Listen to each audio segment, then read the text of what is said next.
everyone, and welcome to episode 1 of Tomb Out of Time, the real-time D&D series where if you join us at twitch.tv/Miguel the Werewolf on Sundays, you too can join in the fun.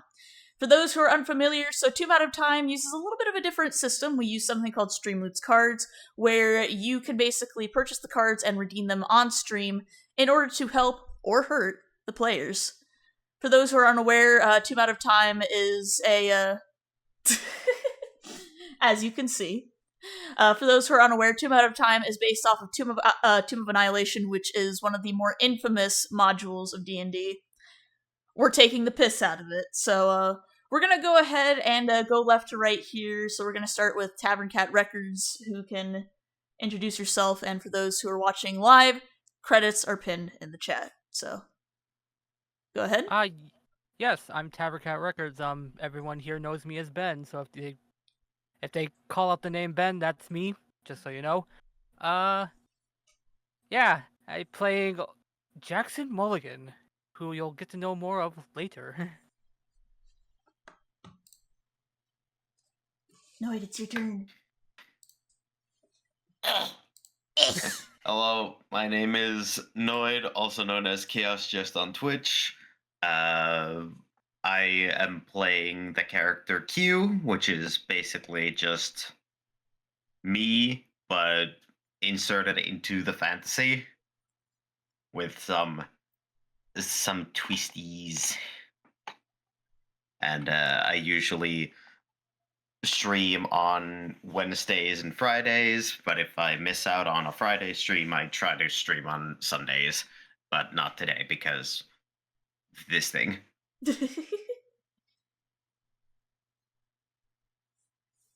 Hey Moose, it's your turn. Hello, I am Producer Moose, also known as Moose the Owlbear on Blue Sky. I'm a video editor and artist, and for the sake of this game, I will be playing Electris, who is a bit of a mystery, but he's going to be our cleric. Hello, I'm Firefox. I don't have a huge online presence, unlike my compatriots here. However, I do have a Blue Sky that is under my voice acting name. I've done a little bit of voice acting here and there.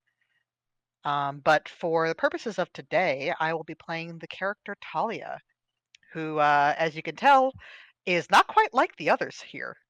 And in more ways than one, as you'll find out through the game. Goopy lady. And hello everyone, I am Miguel the Werewolf. I am your Dungeon Master, and a Sarac step in for this wonderful jungle adventure back in time, or forward in time. It's a little bit of a mess, so we're going to go ahead, a couple more disclaimers, just for those who are in the back who missed it. This campaign will contain some phobias and stuff like that, so if you're afraid of bugs, feel free to jump out of this session, because it will have anthropomorphic insects as one of the main characters, so. But, with that being said, welcome to Tomb Out of Time. Let's get this party started. Also, those who are watching on the stream side, you will not hear the music, because copyright, so feel free to put on your own tunes, whatever you're feeling. As for my party members... Y'all ready for the intro? Yes. Ready as we're gonna be. I'm ready to die. Ready when you are. Let me go ahead. I just need to... Y'all can hear this, right? Yep. Excellent. Okay. Reading mode. Let's go. A cold, dark embrace is what met you on that fateful day. The day that you died. For some of you, it was instantaneous. For others, a slow, painful death. It feels as if something was pulled out of you, a hand jabbed into your chest, pulling a warm light and leaving web-like strings attached to your body, as your soul strained to remain attached. Something was wrong. Something was very, very wrong. You should be fading away, disappearing into nothingness as if you were in the time before you were born. After all, the rite of death is to be extinguished, like a candle under a quick breath. But something important of yours is getting pulled away, and you're being drawn with it. The web-like strings finally let go of your body and float aimlessly through the void, held only by a long, bony hand, like a ball of yarn in a cat's clawed grasp. Slowly, you feel the warm essence of your soul being woven, spun akin to yarn before being reforged into something new. In an almost twisted essence of playing God, you feel as the ethereal hands working with your body coat you in stolen flesh. Something feels different. Your body doesn't feel the same, almost as if it's been stitched together. You feel like a twisted flesh doll, your limbs unfamiliar to you. Suddenly, you're greeted with a shock of electricity, and for the first time in what feels like hours, you can feel your heart jump once again. You find yourself in an unfamiliar place, locked in what seems almost akin to a padded casket, surrounded by technologies unknown. You find yourself sitting upright at an angle, the weight of your body being held down by a harness as a glycerin-like door sits misty before you. Within this strange pod, you sense this musty, cold gas. It smells like the back of a fridge. You know that Freon smell? And judging by the goose skin on your body, it becomes quickly apparent that you're pretty cold. You've been fridged. Quite literally in this case. You're pretty sure you just died, but you're alive again. What gives? Everybody, please make me a perception check. Oh boy.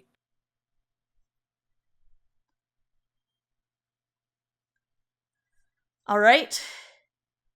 Jackson, I'm giving you this one because you had the highest perception roll. Oh boy. Through the misty glass of the pod, you see a tall, spindly figure practically floating across the room. His human-like stature is almost skeletal, moving in unnatural ways.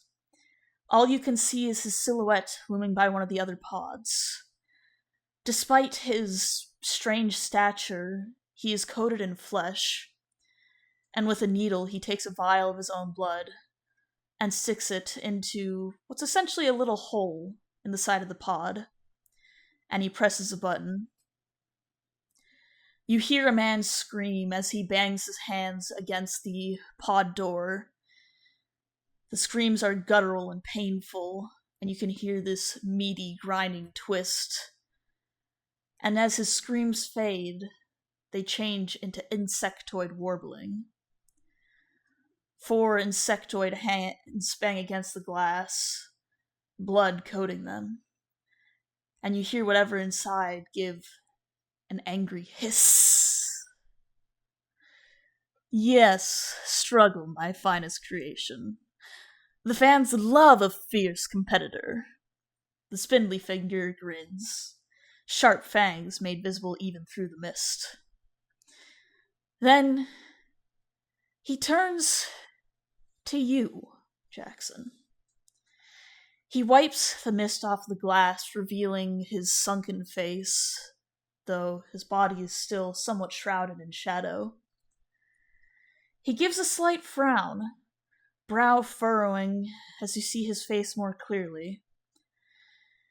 Beady eyes, wrinkled skin, and a fanged mouth are all surrounded by a silvery mullet, the hair woven together like spider webs as a hood rests upon his crown.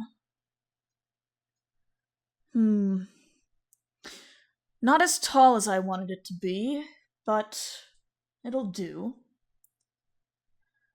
He continues around the room. And Talia. The hand wipes away the mist upon your glass.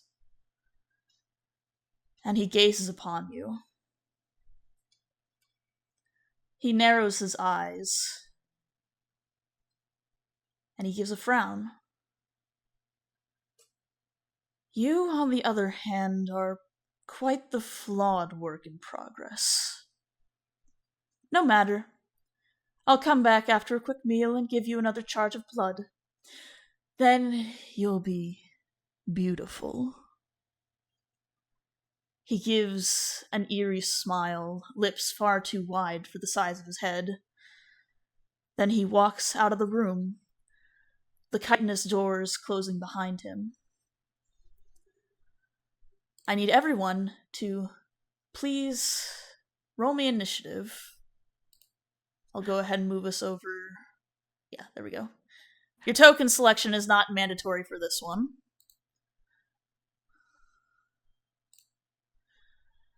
Let me go ahead and trying to remember how I move y'all to this with the new folder setting.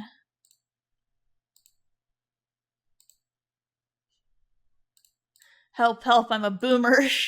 Move party ribbon here. There we go. Y'all can see? Yes, Yep. we can. Yep. All Yep. right. You guys are currently sitting in a pod not akin to what's essentially a spider's egg sac. The walls are very webby, but also very technological. Kind of a what would you put it as? Biotechnical, That almost seems about xenomorph. right. Yeah. So I'm going to give each of you a chance to figure out a way to get out of your pods. And Talia, you're first. Oh boy. So Talia has been having a time. Nothing feels right. Nothing feels right. Her body is not her own. That much she can tell.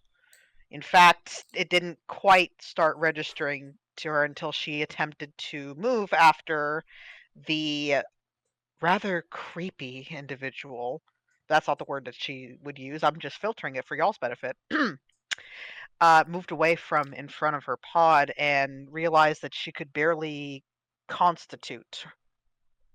Odd word for to float in front of her mind. But she's been since doing small twitches here and there to get an idea of the new essence. But something fun is that because of the not quite able to keep self state that she's in, she gets an idea. And she's going to attempt to push through any available minuscule opening, as long as it's no smaller than an inch.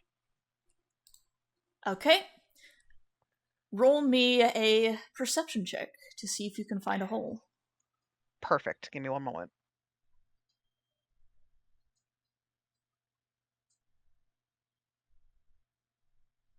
Okay. You, first and foremost, slip out of the thing that was holding you. You feel almost like, you know that state that candle wax enters where it's not quite solid but not quite liquid? Yes. You basically feel as you manage to slip out of this. It's difficult to move around. You feel almost slushy with how cold it is in here, and you almost sense that whatever figure was keeping you in place was likely keeping the pod cold in order to keep you semi-constituted. You fiddle around for a little bit, and you find that the web-like membrane that's keeping you in here could probably be pried if you used a knife.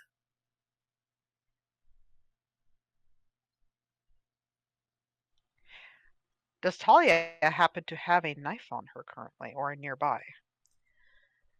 While you're lacking in your rifle, you do notice that with the current temperature, you could shape your finger in order to get the shape that you need.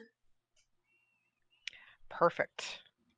Talia is going to have to concentrate for a moment before managing to form this. The finger, quote unquote, warps into about the shape of the blade, and with a force of will, manages to be rigid enough for her to start prying an opening. All right. I'm going to say that that is the end of your turn. You're going to spend your turn prying. You'll be able to get on the next turn. Is that okay? That is perfectly fine with me. Just because it will take a little bit for you to kind of, to saw through the spider web. Eletris. You're currently sitting in a pod and you don't like it. You feel like you're basically stuck in your own skin right now, and you want out.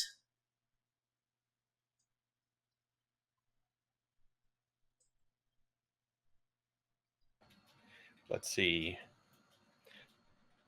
Is there anything on me that might assist with springing myself from here?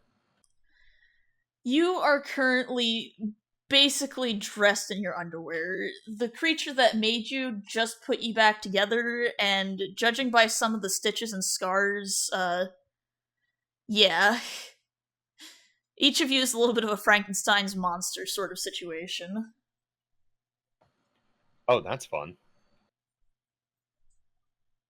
So it's basically you, your strength, and whatever magic you can bullshit.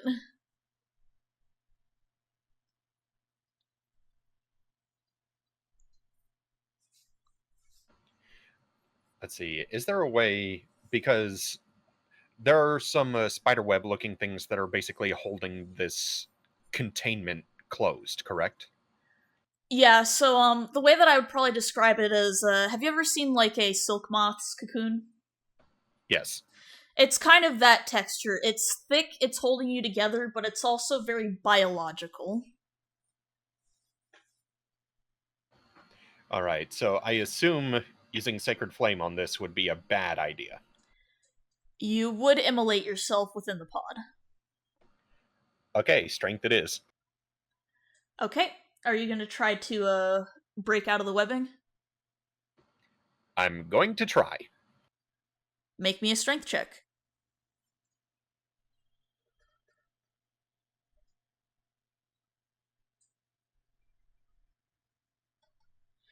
Okay.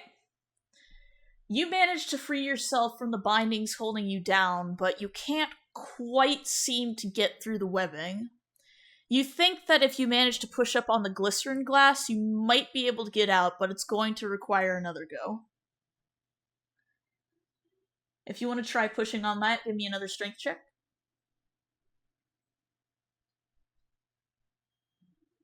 Okay.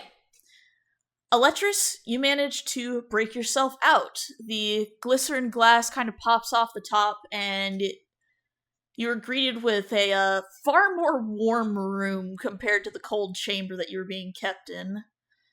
And as you hop out onto the floor, it contains almost this fleshy, veiny texture to it, as if you're on the inside of something's mouth.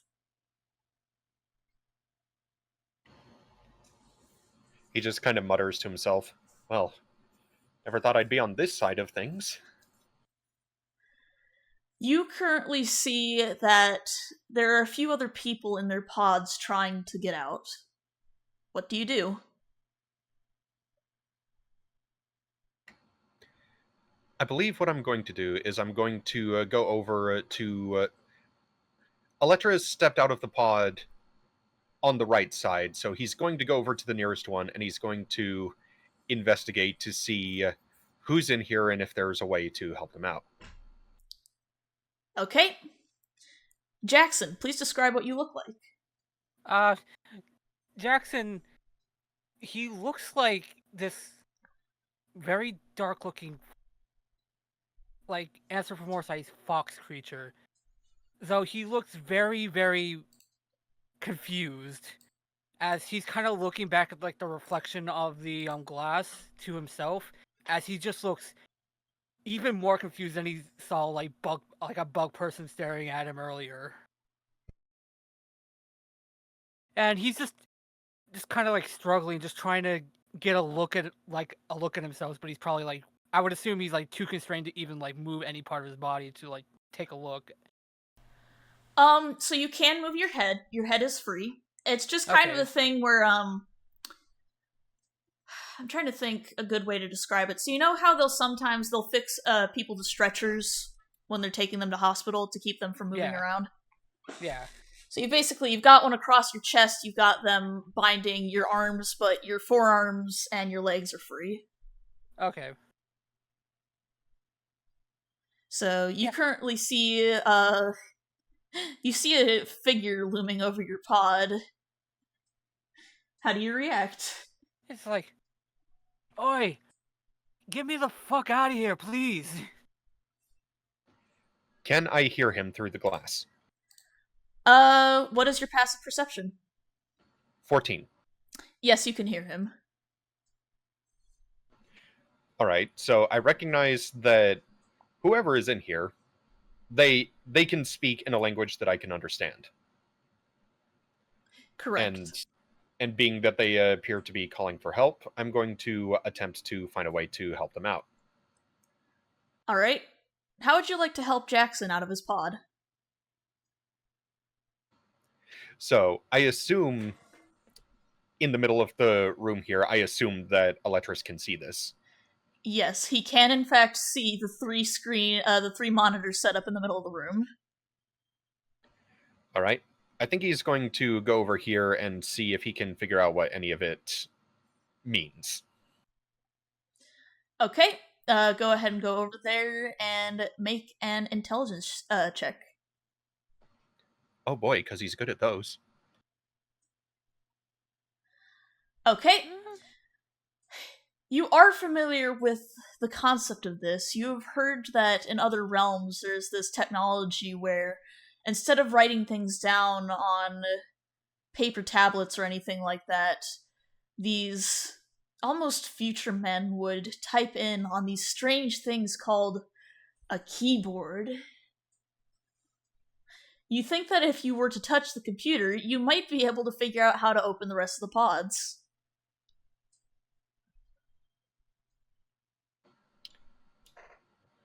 I'm assuming the key word there is might. Emphasis on might. You know, Eletris, thinking things through, he's not entirely sure what each of these keys does, what any of these gadgets do. He knows that he was able to force his way out of the pod, and he's none the worse for wear. So if it worked for him, it might work for the others. Alright. Who do you want to break out? I'm going to have him go back over to Jackson. Okay. Do you want to just try to pry off the glass lid? Yeah, I'll do that. Also, Moose, you received 1d4 to your next check, so go ahead and make me a strength check. Alright, and you can add 1d4.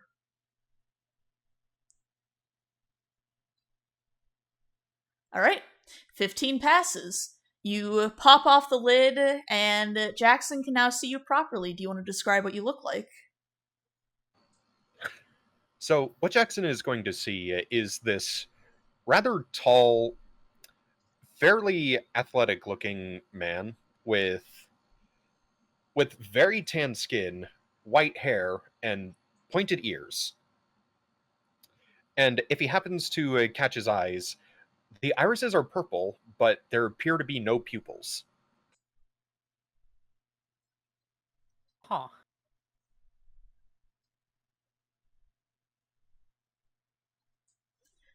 I will take away the bind marking. You are currently free, Jackson. Yeah. He sees that. He slowly gets up. He starts moving his arms. He puts out his arms and hands out in front of him. It's like, okay, I must have drank a little bit too much last night, or I must be imagining things. Hi. He says he kind of like slowly walks out. He's like 5'5", so he's not.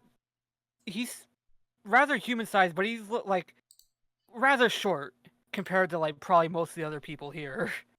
As he kind of looks over at oh god, Eletris. Eletris. He looks over at Eletris like, thank you, man. I don't know how to repay you, but he just kind of looks at him. Are you all right? That kind of remains to be seen. I just woke up a few moments ago, same as you, I assume. Where are we? That's a very, very good question. He kind of just looks around. There seems to be more people here. You take that one, I'll take the other one?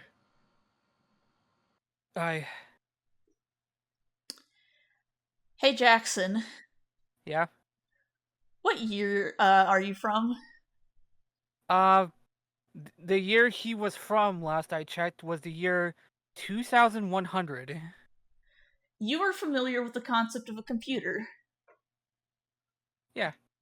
Looks over there, it's like, huh, now there's something familiar. Walks over. All right. Do you want to Hacker go mode, engage. Do you want to go ahead and roll me an intelligence check to see if you can get into the computer? Intelligence check, you say? Yes. Whoop. Ooh. You smash the keys on the keyboard, but you can't guess the password.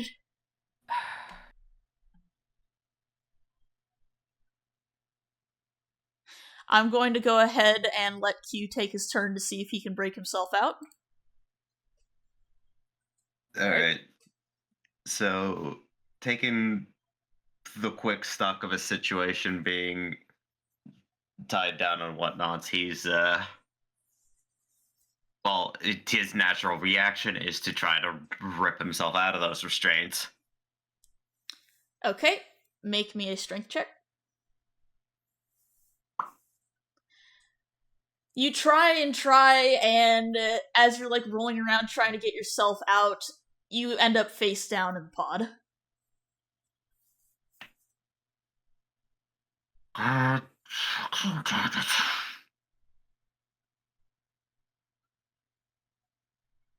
Do you want to try anything else? Uh, mm,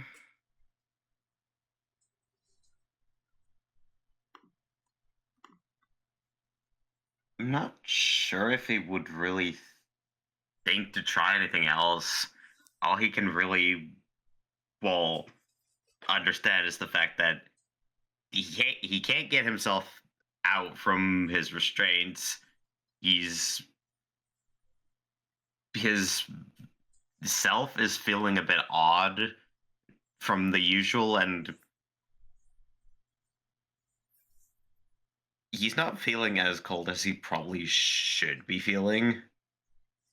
But aside from that, he can't really think of anything else to do other than to just maybe wait for help from the outside. You're not cold, but you are feeling mildly iron deficient, so that might be why you're struggling to get out.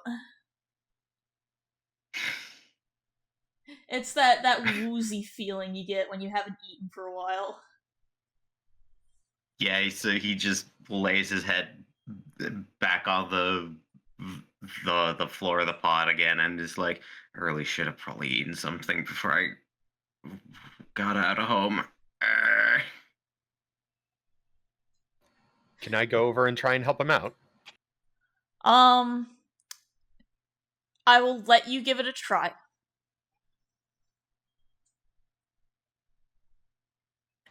So, real quick question, and something I might have been able to do this entire time. Can I use guidance on myself?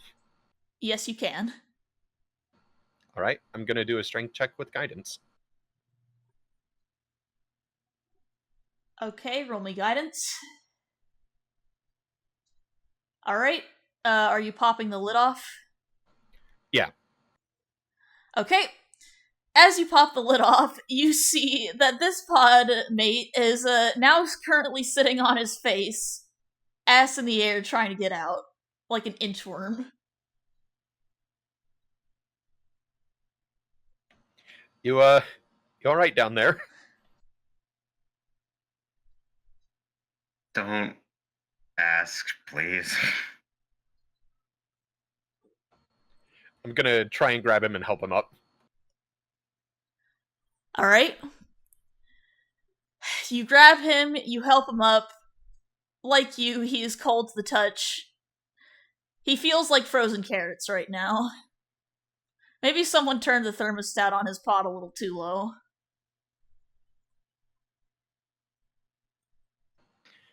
Just are you quite all right? You're frigid. I'm feeling pretty alright. Aside from I think I got taller. What the hell?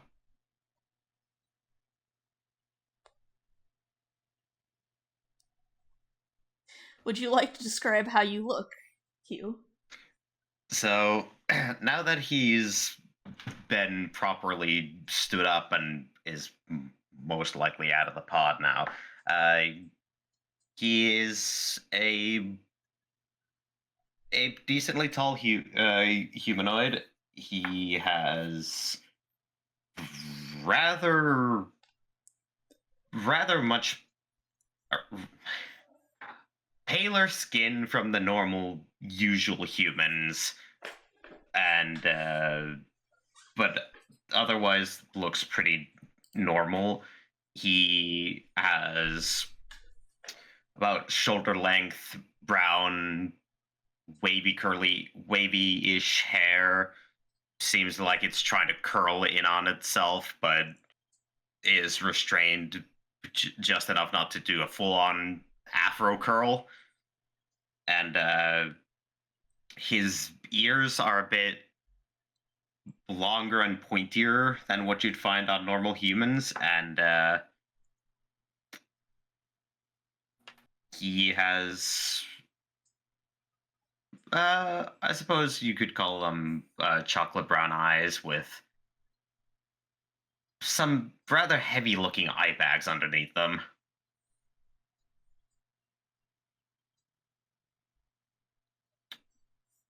And I think that's the key points of note at this moment.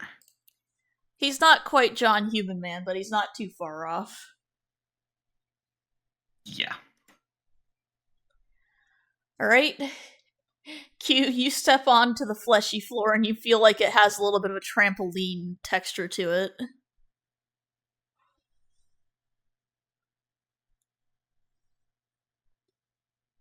That just feels gross. It's like a fleshy trampoline. And why am I just my boxers? That's a good question. I guess they didn't feel clothes were necessary while we were in whatever these are. Quick question: does Jackson even have boxers on? Considering, you know. If you have fur, you still have a pain. Do you want to have no pants? That's up to you, DM. I'm just asking the question. Alright, call it even or odd.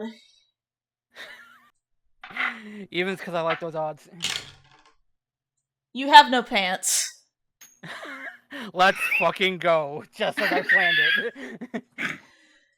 Yeah, Q, as you're stepping out of the pod, you see this short, naked fox man standing by the computer smashing the keys. The hell are even these letters? Why are you just smashing the thing? Did you even read the thing? Read the keys? I know basic alphabet. Which alphabet? There's more than one? Jackson, make an intelligence check for me, please. Can I use guidance? Yes. Intelligence. Come on. Jackson, have you're a better speaking score. basic English. They're speaking basic English. Why isn't the keyboard in basic English for you? Hold on, let me. You said guidance, right? Yeah. Whoop. 10. You recall that at some point along the way, human speech changed on Earth to go from it basically became an amalgam of all the different romantic languages. So you essentially speak something called Schminglish, which is it's a Frankenstein's monster of English and all the other Latin-based languages, but you know enough English. Oh my fucking god. You're a Schminglish speaker, and this keyboard is in regular English. Oh, give me a second. Okay. I'm sorry. Whatever this keyboard is like based on, it's not Sminglish. All right, it's just not What in the fuck is Schminglish? Sminglish. You know, it's the language. It's the language Wait you're a minute. talking. It's the language you're talking. You're talking. Wait. What pot have you smoked? It's English. No, it's okay. Just kind of rubs his head. Where I'm from, this was a very recent thing, like about I don't know, 50 years or something like that. I do know the word English. It's just this is not what I know. I was raised Spanglish. Move aside. Let me take a look at this. just, just pushes the fox's face out of the way. Like, Just gently pushes to the side to take a look at the keyboard. Yeah, the keyboard is in basic English.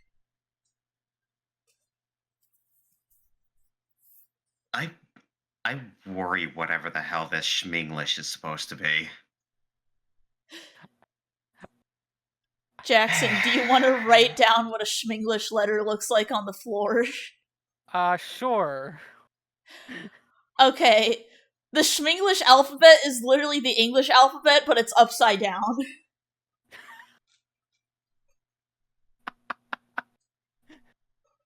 I'm not gonna look at that. It hurts. Anyways, keyboard. This I know. Alright, make me an intelligence check. Electrus can provide you guidance if he wants. I will provide guidance. I will say I'm going to laugh if the password is just password. Well, fucking good luck for me to try to figure that out with a 5. You accidentally unplugged the keyboard.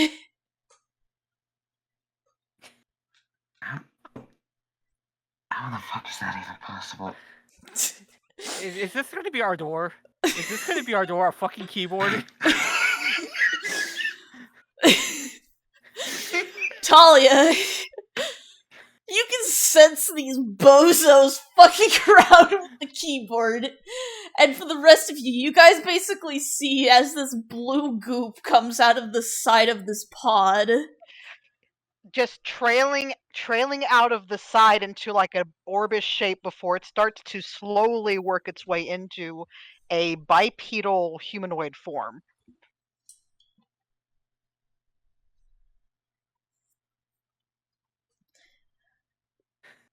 Do you want to describe what your general bipedal form looks like?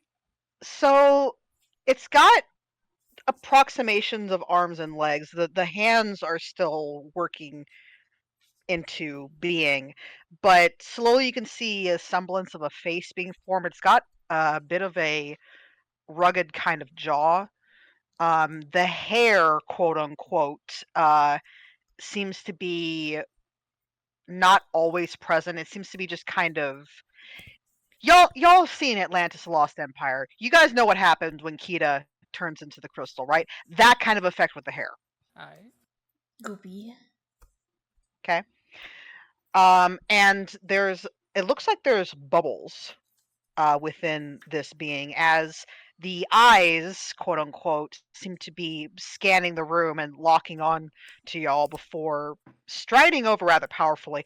They're also not wearing armor, but there's still an approximate body shape, so you realize it's supposed to be quote unquote femme presenting. Just stands there staring at y'all with not an ounce of nervousness or fear to be had, just a really imposing kind of vibe, and it's just stares. It's just like, is this all then? Is this all then? Or are you gonna stand around and let us get taken?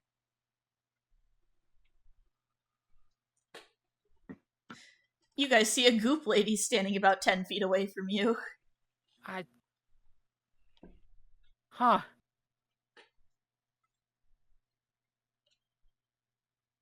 Cool. I don't know how the hell I unplugged this thing. So out of character, DM. I don't know how well she's gonna do. I could try for a brief moment while they still have time, and before she does another perception check, because I don't think anyone's looked at Xerxes yet. I will let you go ahead and roll another perception check. All right, one moment.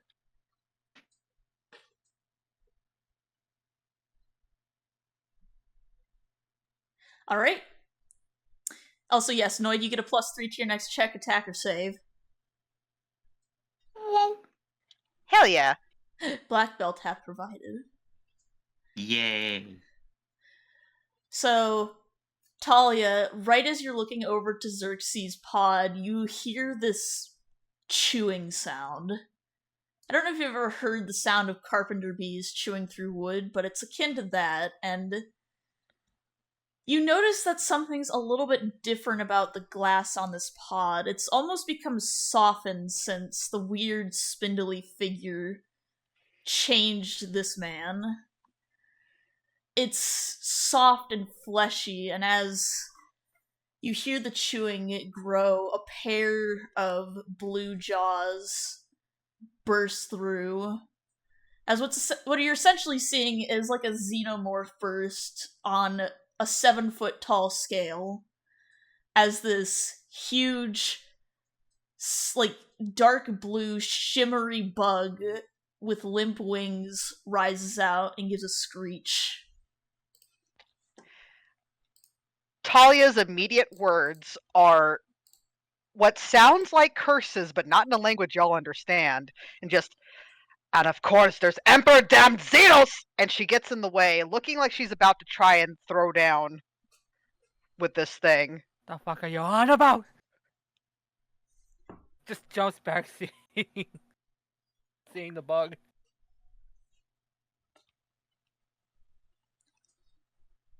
Alright, Q and Electris, how do you guys react?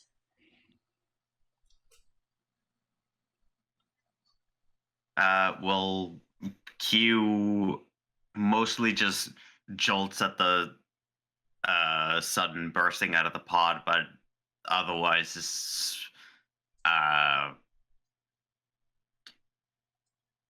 kind of ever so slightly backs up, mostly because this is not something that he's familiar with.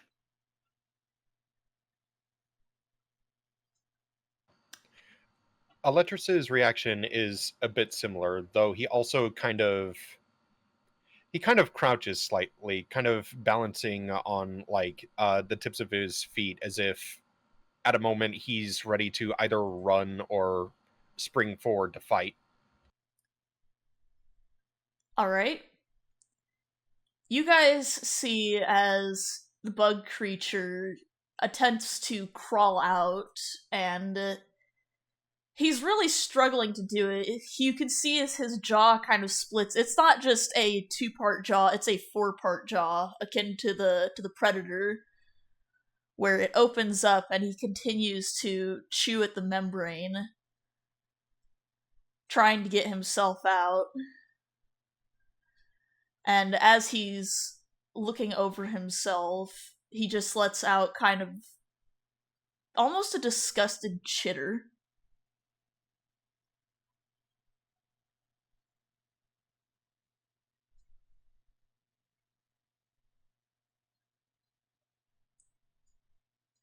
And then he turns to you guys. He doesn't do anything. He's just standing on top of the pod.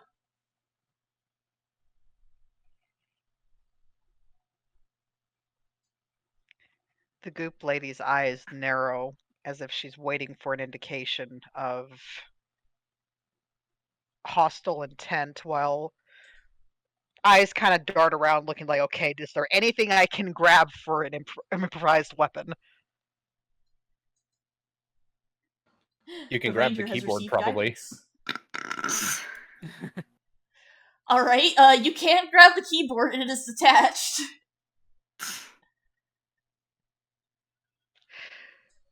I am so tempted. Are you At the going to same smash time- the bug with the keyboard? At the same time, though, Talia knows what a fucking keyboard is, and sabotaging their chances of finding what they need is a bad idea. So she's not grabbing the keyboard. However, I would like to see if there's something else I can roll real quick, because, as you may have guessed, she's had some experience. Alright, what would you like to roll? Also, fire, you got a D4. I noticed. Can I roll an insight? Roll me an insight. Perfect. Alright. You can perceive that the insect is non-hostile. He seems more horrified at what he's become, if anything.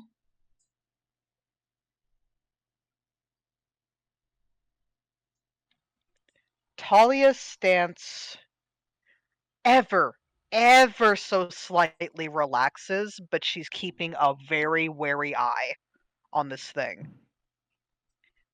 Just kind of talking over her shoulder to the others is just, can you get that thing connected? Might take me a bit to figure out how this all works, but probably. Alright, I'm gonna go a bit closer to look at this. And she's going to stride forward and start examining the bits that this thing is having difficulty coming out of. You see that one of its wings is currently caught on the membrane, and if it yanks too hard, it might lose its wing. Talia's going to use her ability to shape herself, and like with the knife earlier, the arm seems to elongate and narrow just enough, but it's going to start grabbing onto and either trying to pull off or seeing if there's some other way to work those bits off of the wing. Alright, roll me a sleight of hand check.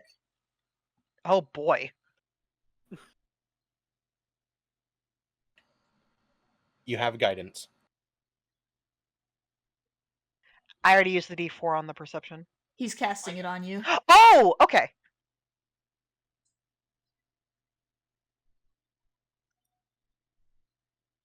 Alright. You manage to cut the membrane away, as it were, and he kind of crawls out. It's almost akin to when a wasp comes out of its little comb after it's just come to adulthood. And it kind of... He seems to skitter a little bit to try to get his bearings, to give a description of what he looks like now that he's fully out. So, he's approximately 7 feet tall, he has orange gold wings akin to his eyes, and he has about 6 arms. Or, not 6 arms. 4 arms, 2 legs. Okay. Has he shown any awareness of Talia approaching him? He looked at the pod in a little bit of confusion, and he kind of tilts his head, and he's tapping his antennae at you.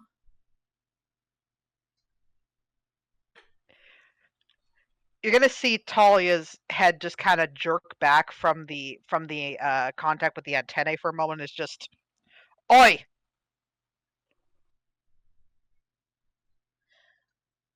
the bug steps back.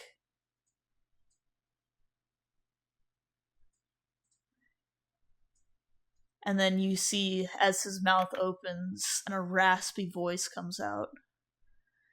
Can't see, only smell.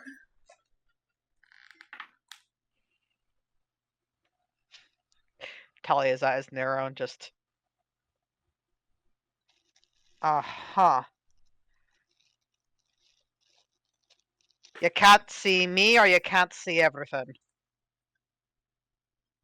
Can't see you. Can hear you, but not see.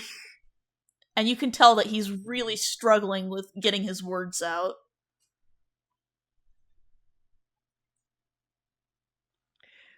There's a grunt as she's gonna turn towards the others for a moment. It's just...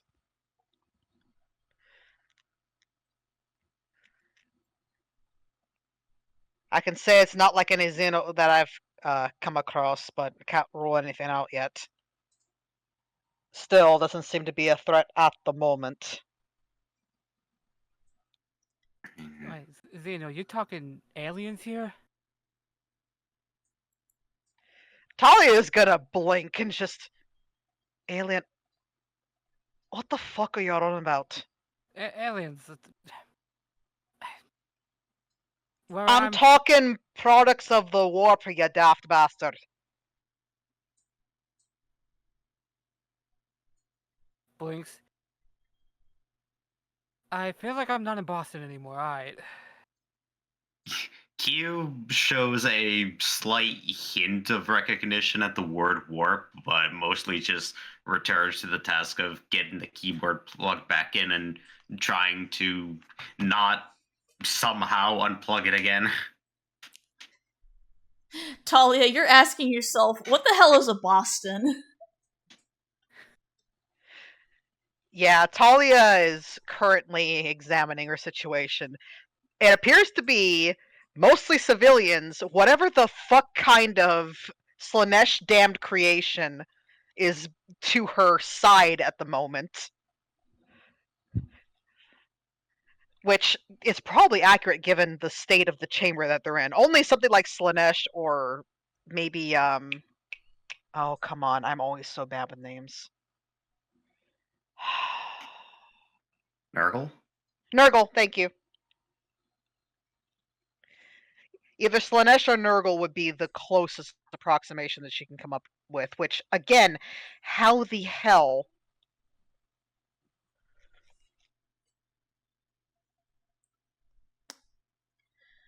Alright, really quickly, Q, I'm gonna let you roll a perception check to see if you can find where to plug the keyboard back in. Alright, and this is gonna have that +3 onto it. Correct. It is an 18 total. You managed to plug the keyboard back in, and make me another intelligence check, this time at advantage. Oh boy.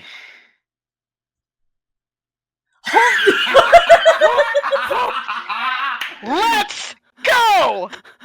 Double that 20! I'm screenshotting that. Holy shit. DEA, beautiful. God damn. The triangle goes in the square hole. Oh, somebody clip that. Oh, but anywho, so you not only managed to plug it in, but you managed to figure out how to type on the keyboard. It's basically just a keyboard from another country, so it's oriented a little differently.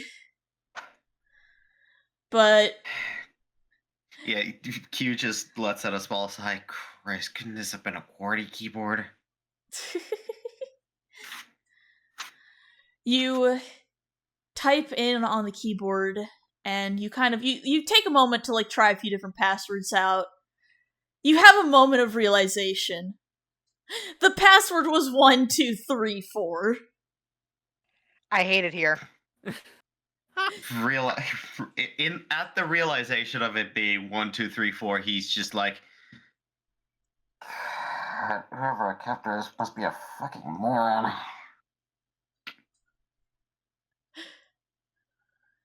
Congratulations, Q. You figured out the keyboard. Also, you gained 1d4 courtesy of Spring. Woo! Well, danke. Alright, so I'm just gonna give you this one because you rolled 2 nat 20s, so you're getting this. You type through everything, and you don't really have to break anyone out of the pods, but you manage to figure out the password to the door. It clicks open, and you can kind of see it's got this very fleshy texture to it as it kind of slides open. You recognize the concept of an automatic door, and it almost folds open like a fan. It spreads its door legs. God damn it. Don't say it like that. Q can only think about what the hell kind of an illithid alien isolation bullshit ship that he's been put onto. Talia's going to take this moment to walk over to Q.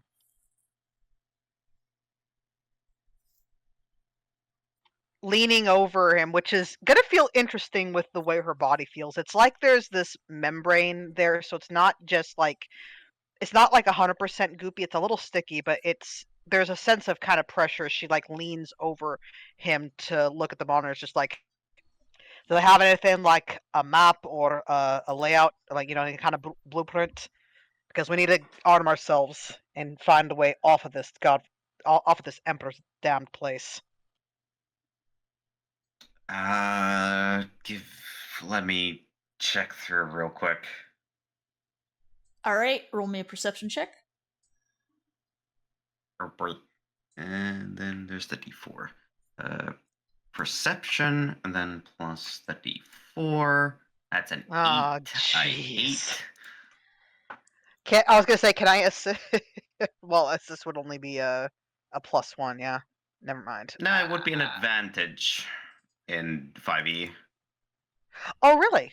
Yes. Yeah, giving the help action actually makes it an advantage instead of a plus number. Hell yes. Okay. May I assist then? I will let you give the help action.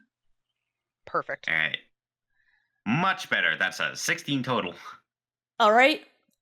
You click the word map for the facility, and you just hear this light buzzing noise. What's y'all's passive perception? I got a Passive 15. Perception. 14. Alright.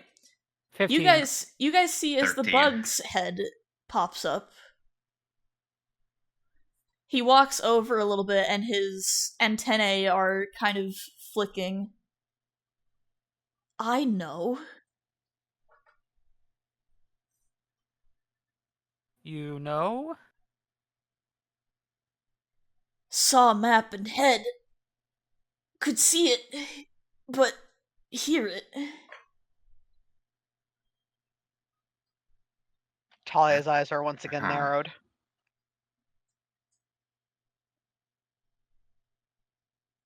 He points to the computer. Sound. Not hear sound? There was a small buzz, but just kind of like, yes, some kind of technopath or something. No, Like a it psycho. could be that. No, it could be that this computer is programmed to emit a sound that only points at Xerxes he could hear. There's some creatures that have hearing that affects certain frequencies that normal people can't really hear. If the map is formatted this way, then does it stand to reason that there are more entities like him?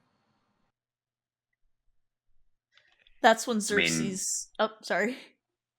I mean, probably. I don't know. I've never been here before. That's when Xerxes looks to Talia. You were probably going to be like me next.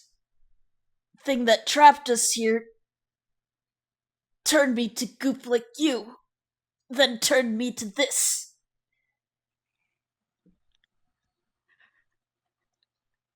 Oh boy, I get to show this off. Hang on.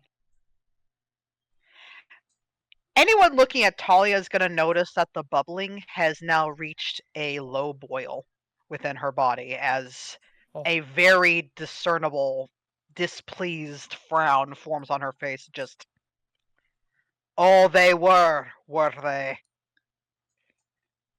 He nods.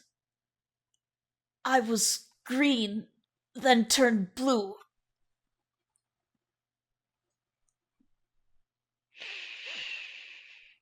Well, all the more reason to arm ourselves and to show them our thanks, then, isn't it?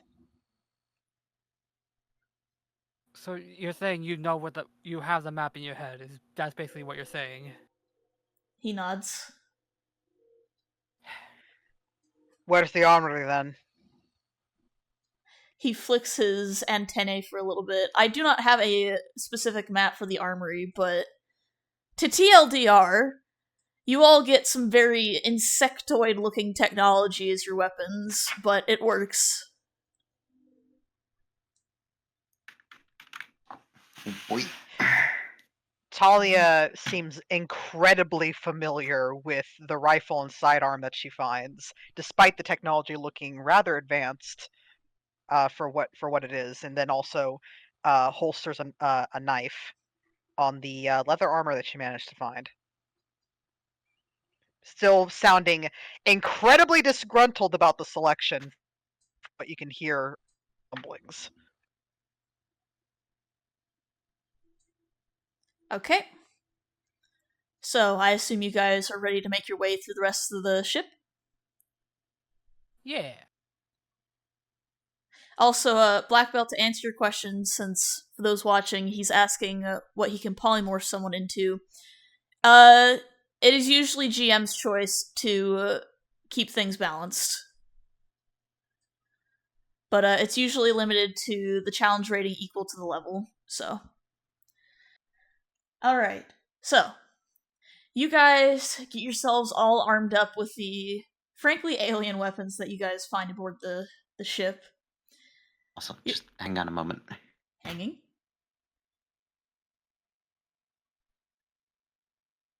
Still hanging. Hang in there. Can you not hear the purrs? I can hear the Oh, there we purrs. go. There we go. We pardon D&D for cap break.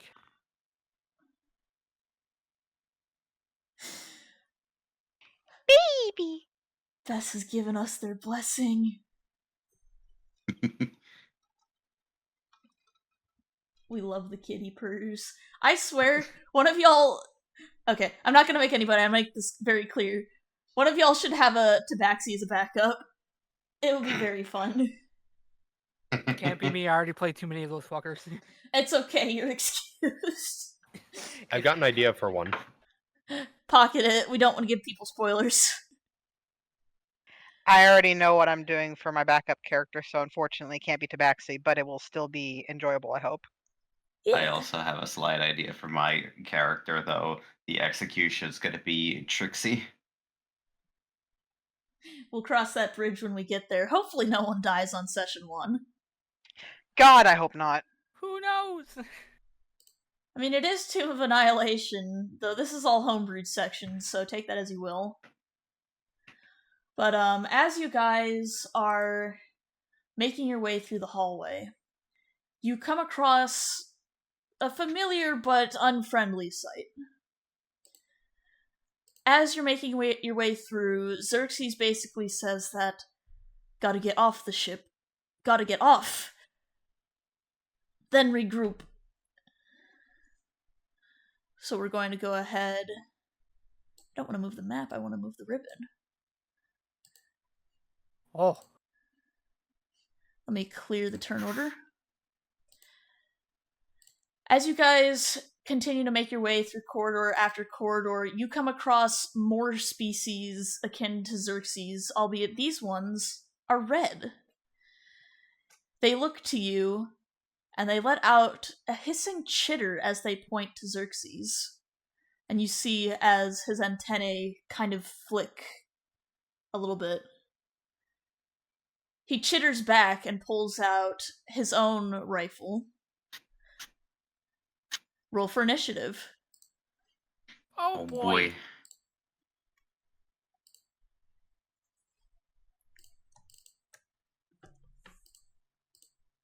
And yes, these are modified gobos. Okay, gobos, okay. Boo. I mean, Sorry, the boo is to my roll. don't boo goblins. No, the goblins are fine. I just booed at my roll. Right. Sort. Jackson, you're up first, and yes, you can move past Q. This was just the best way for me to sort y'all. Alright, let's see. Okay. 15. I assume there's like no good place to hide in here, is there? You can take cover behind these kind of wall things, but there's not like a hiding spot, as it were. Okay, no true hiding. So, yeah, I'm gonna just... Oh, Gotta take okay. Apologies. Fire, you get haste on you on your turn. Oh God. gosh. Well, damn. Hold on. That means I get to attack twice in a turn, yeah? Already? Correct. Yeah. Oh. Dear God. Oh, bless you, Spring. Yeah, so you have that for 3 rounds, and then you get fatigue for 1 round. But anyway, Ben, you were saying. Oh, got it. Let's see which one is... Okay, that's that one. I'm gonna go up to this one out here and do a stabby stab with just like a little... I would assume, what would be like the sci-fi equivalent to a rapier? It would be a carapace blade. Carapace blade? Just go up and just try to stab. Alright, stab. Stabby stab. 20. Okay, that hits. Also, Jesus Christ, you guys are really, buffing fire today. Oh my god. Goodness. God. Good God. A haste Christ. and a +4. Fallsburn, a legendary card for this one. Oh my god, my heart. We love you, fire. Alright, is that your turn, Jackson? Just trying to see something. No. I think that's all I do because I can't disengage yet for bonus action. Okay. In that case, it is Xerxes' turn. And Xerxes is going to waddle his way on over here. And he is going to... He's fiddling a little bit with the gun. He seems familiar with the concept, but he almost seems nervous about using it. And so instead, we're going to pull out the effects here.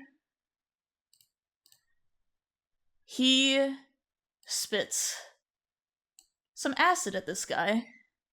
Ooh. Sadly, it's a miss.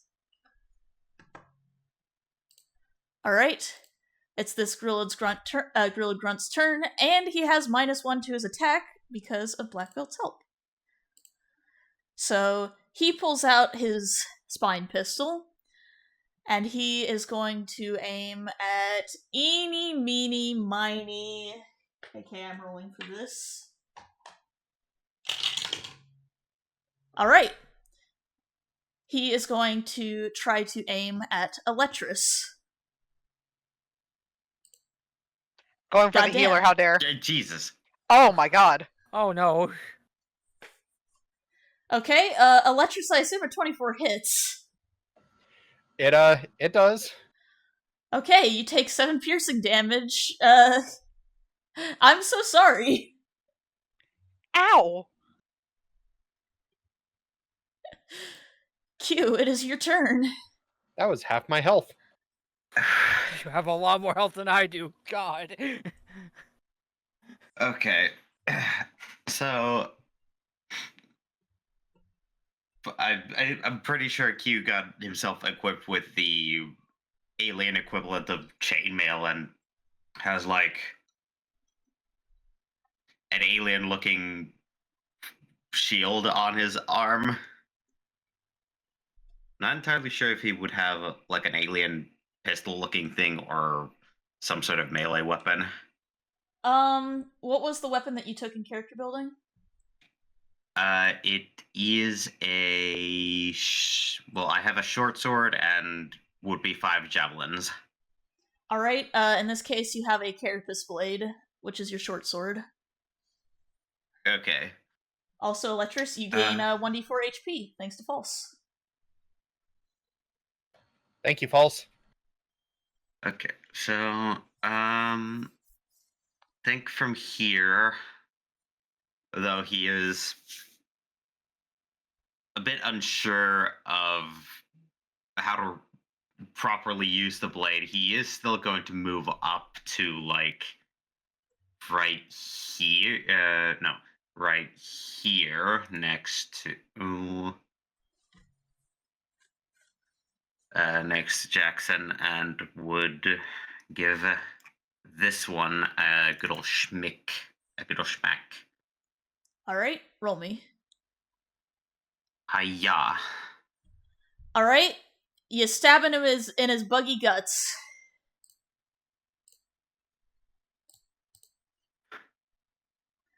Is that your turn? Here's,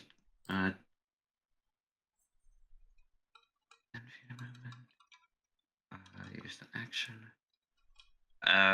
Can I use whatever was left of my movement to move up a little to try to be in the way of this buggy guy and Jackson? Yeah, you should have plenty of movement left. Okay, just making sure. Yeah, these should Yeah, be. Q's just gonna. These should be 5 feet, Yeah, Q, so you can. yeah, I have plenty of movement. I was just making sure that I was allowed to break up my movement like that. Yeah. But yeah, Q will place himself in between Jackson and the buggy boy. Alright, this grunt is dead. Talia, you're hasted and have +4 to your next attack. I'm scared of you. Holy shit. So, I'm over here like, what's the best position for flanking? We do have conga lining here, but if you're doing ranged, then it does not count. Dang it. Okay, so it doesn't matter anyway. Alright. So yeah, Oh no, she went quiet. Oh. Oh, I let go of the. It's fine.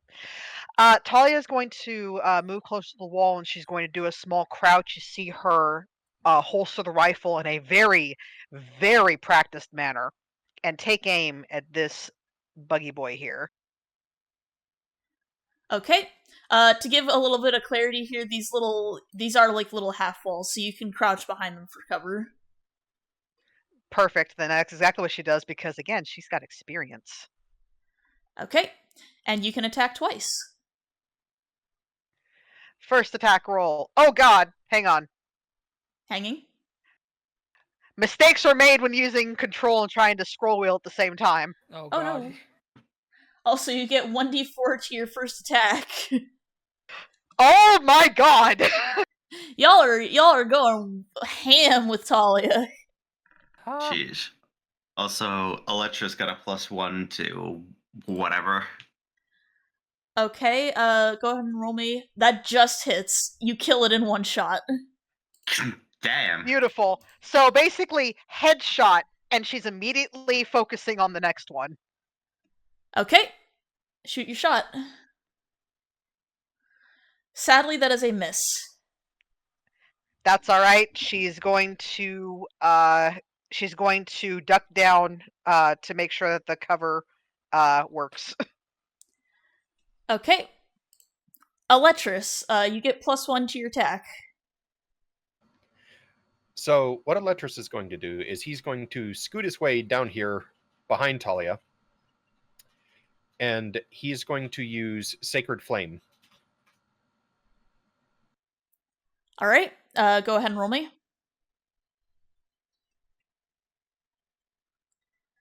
Okay, that's a dexterity save for 1 hit point. Every point counts. Dang it. It didn't even hit. Yeah. Just like Baldur's Gate. Yeah. Alright, this grunt is dead. Which means it's Jackson's turn. My turn. Oh boy. If it ain't broke, don't fix it. I'm gonna go. Ooh. Run, flip over the corpse of this one, and just go all the way behind him and try to stab. Alright, go stab. Stabby, stabby, stab. 10. Sadly, that is a miss. Is that your turn? That is my turn. Alright. Xerxes is going to... Oh god, it's broken. Help! Oh no. Oh no. Oh no. Xerxes is going to skitter over to Eletris and cast Cure Wounds on him. You get 5 healing. Aww. Thank you. Also, to make it clear, you can cast multiple leveled spells as long as they fit within the action bonus action thing. I don't know if I mentioned that. All right. Beautiful. Yeah. That and healing potions are a bonus action rather than an action. Because I say so. Fuck yeah. House rules, my beloved. Alright, it's the grunt's turn. Eeny, meeny, miny, Xerxes. Uh-oh. Alright. He aims his pistol at Xerxes. For 3 hit points. Jesus. Owie. God. But that is his turn. Q. Fuck him up. Get him! Get him! Q takes in a breath, moves up closer, and since this is Le Flancon, it's going to be with an advantage. Bonk him. Bonk him. No! I am so sorry, Q. Oh my God. What the fuck? Your I mean, carapace it's gotta blade balance snaps. out from that double net 20 earlier. No! Cursed. Oh no. So the blade snapped. Yes, the blade has snapped, but on the bright side, Black Belt has granted you +1 to your next attack, so unfortunately, in this house, when you get a nat 1, they can use their reaction to whack you back, so he's going to Oh, whack you with no. his own carapace blade. Damn. You take okay, 5 that hits. slashing. Is that your turn? Man.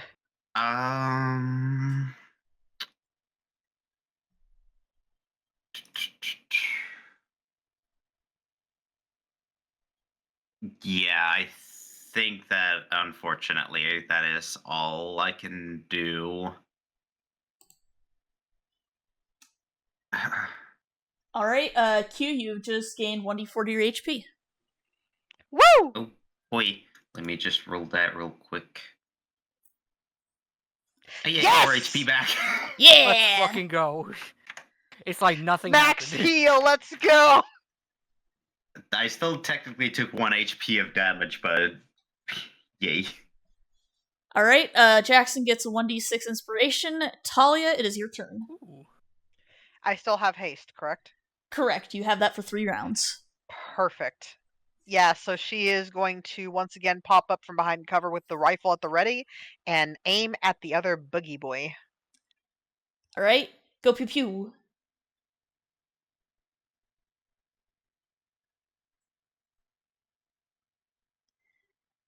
That is sadly a miss.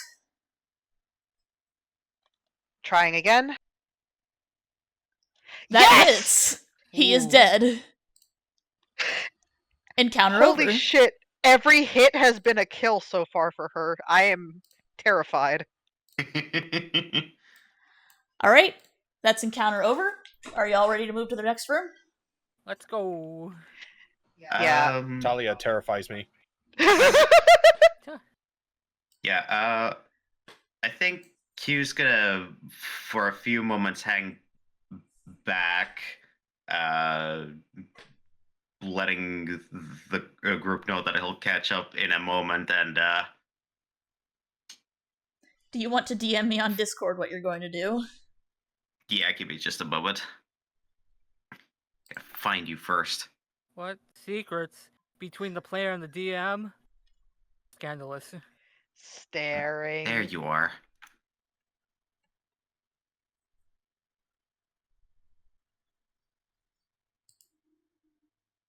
Also, for the matter, for anyone watching who has card suggestions, feel free to leave them in the general chat of the lounge, because I am open to ideas. I like having ideas.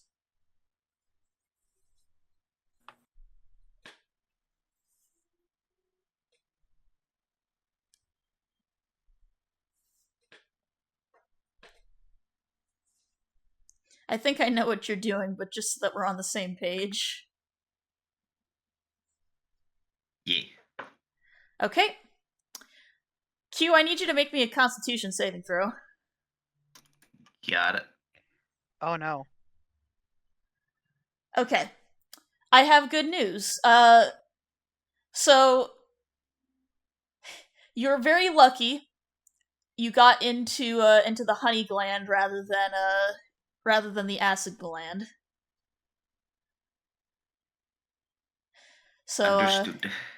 yeah, you basically drink what tastes like because I'm saying drink because it's a liquid here. These guys are basically like, you know how spiders have an open blood system? Oh Oh, yeah. you've got to be shitting me. Okay. Yeah, so these guys have an Also, open I rolled it. circulatory system. So yeah, basically you cut your blade into the grilled and you pull out what looks to be like an interesting gland because you were hungry, you were low on blood sugar, you needed food. And so you pull out a sweet smelling gland and it basically it tastes like honey, but it's a little bitter, but it at least helps your blood sugar so you're not feeling as woozy.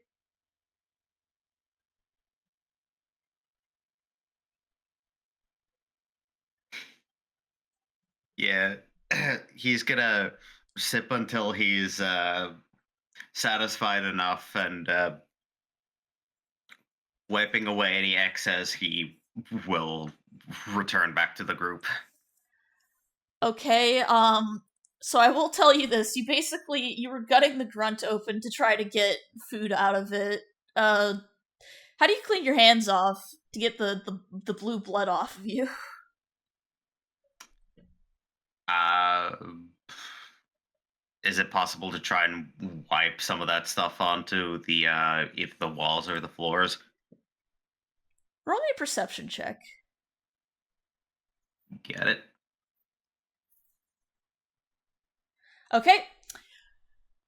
Hey Q, you look around the wall a bit and you notice those little vein things on the floor? Yeah. Those are pipes. If you cut into them, you could get water out of them.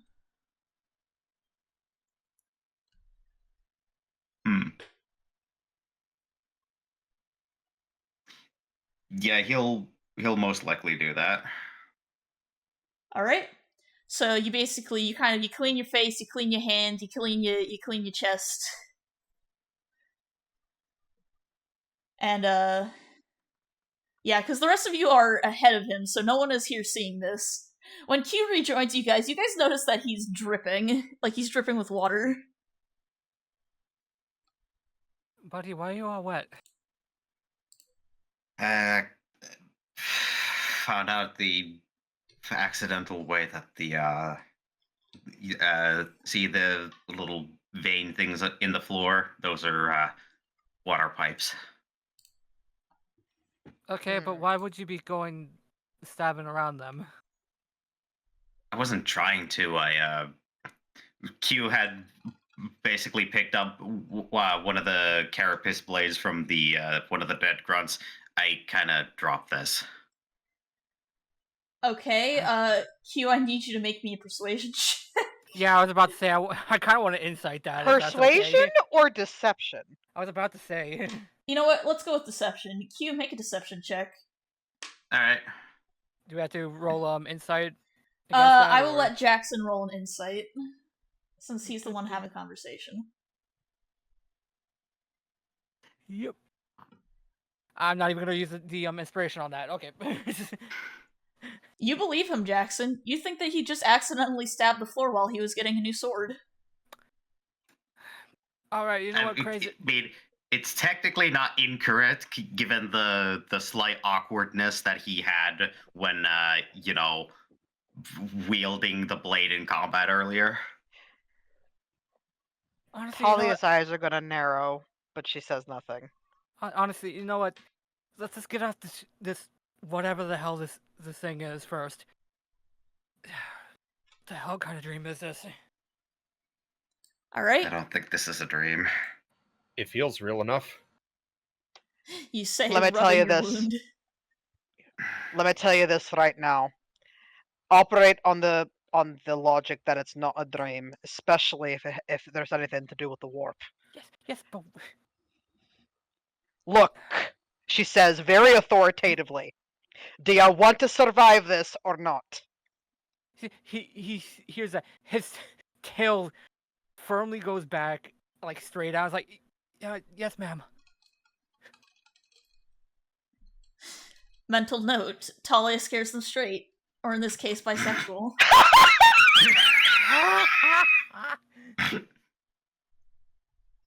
Anywho. Talia's arrow ace comes in a terrifying way. You Soon as Talia guys... walks, you were saying? as soon as Talia walks away, he looks back and sees his tail. Is like, this better be a dream because I don't want to be a fucking fox for the rest of my life. Alright, writing that down. That is Jackson's sign.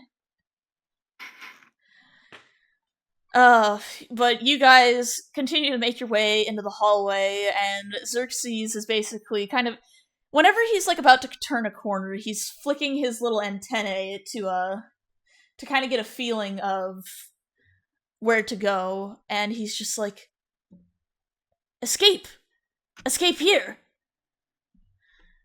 And he points to the door, and you guys make your way into what's essentially just the spaceship equivalent of a life pod or a lifeboat room.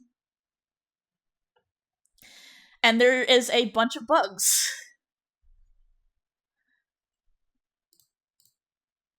There's a couple of the grunts, and the green commander points one of his fingers at you and lets out a hiss. Roll for initiative. Question to the DM. Yes. Did the haste and fatigue wear off? The haste and fatigue did wear off, so you don't have to deal with being drowsy, but you do not have haste. Fantastic. Thank you for letting me know. So I'm not gonna make you deal with losing a round in combat. Oh god, Xerxes, calm down! Nah, Xerxes Something's got gonna something to make up prove. for my nat one. Okay. I'm just glad that I actually rolled decently this time. Jesus.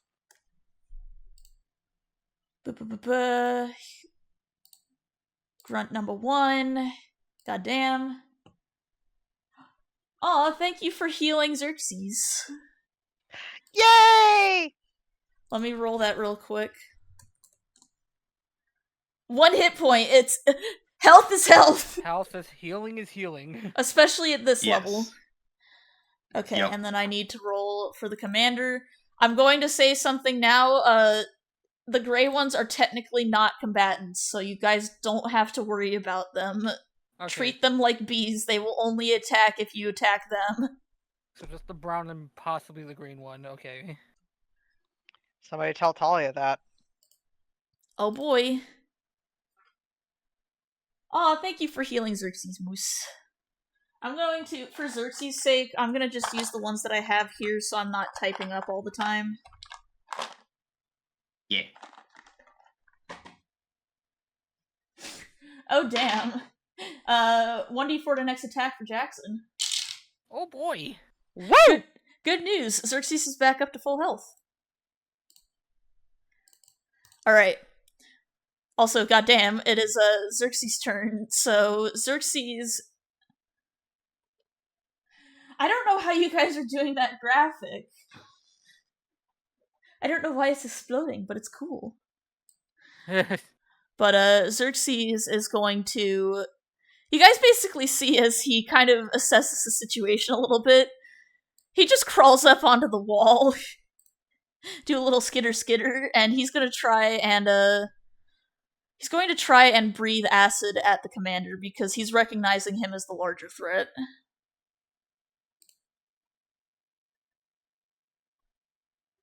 Okay, does that hit? That does not. The grunt's turn.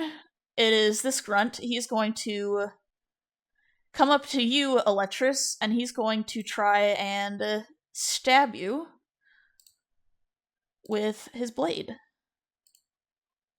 4? Or 20? Yeah, that hits. Alright, you take 4 slashing damage. Owie. Hit him. Ouch. Ouchie. So, first, what I'm going to do is, let's see, should I use that? All right. Which one of you is the squishiest? That would be Jackson. Me? Jackson, how does Shield of Faith sound? I would like that, actually. You get Shield of Faith. +2 to AC, right? Yes, so Yes. long as I maintain the spell. Cool. I love that. And that was my bonus action. So with my action, I'm going to hit the bug that just hit me with my mace. Alright, you can hit the grunt with your mace. Also, you regain 1d4 hit points. Fuck yeah, I'm gonna do the D4 real quick. Fuck yeah, you get 4 hit points back. I think you're back to full. Yep.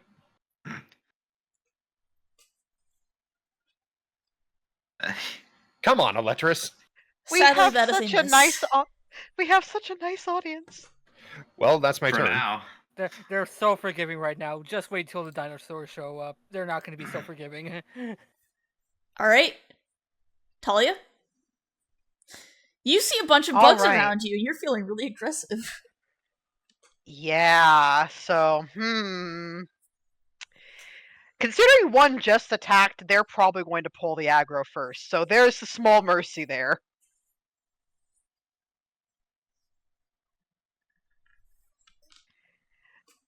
I have a feeling I know who she's going to shoot next, but the first one is the one that attacked. Alright, -1 on the green commander.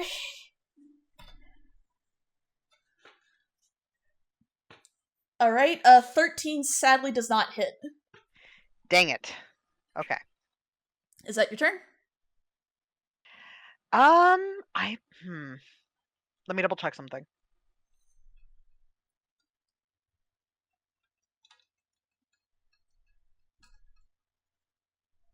I completely forgot I had this. Okay, that's fine.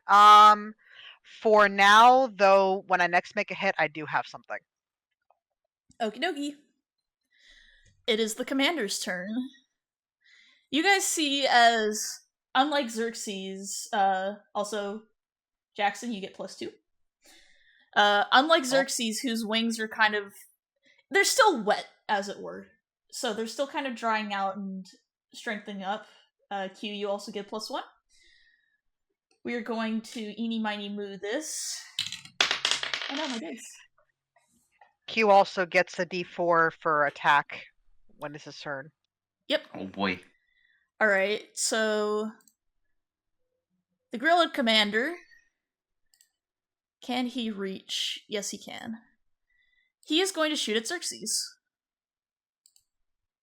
Rude. Does that hit? That does not. Woo!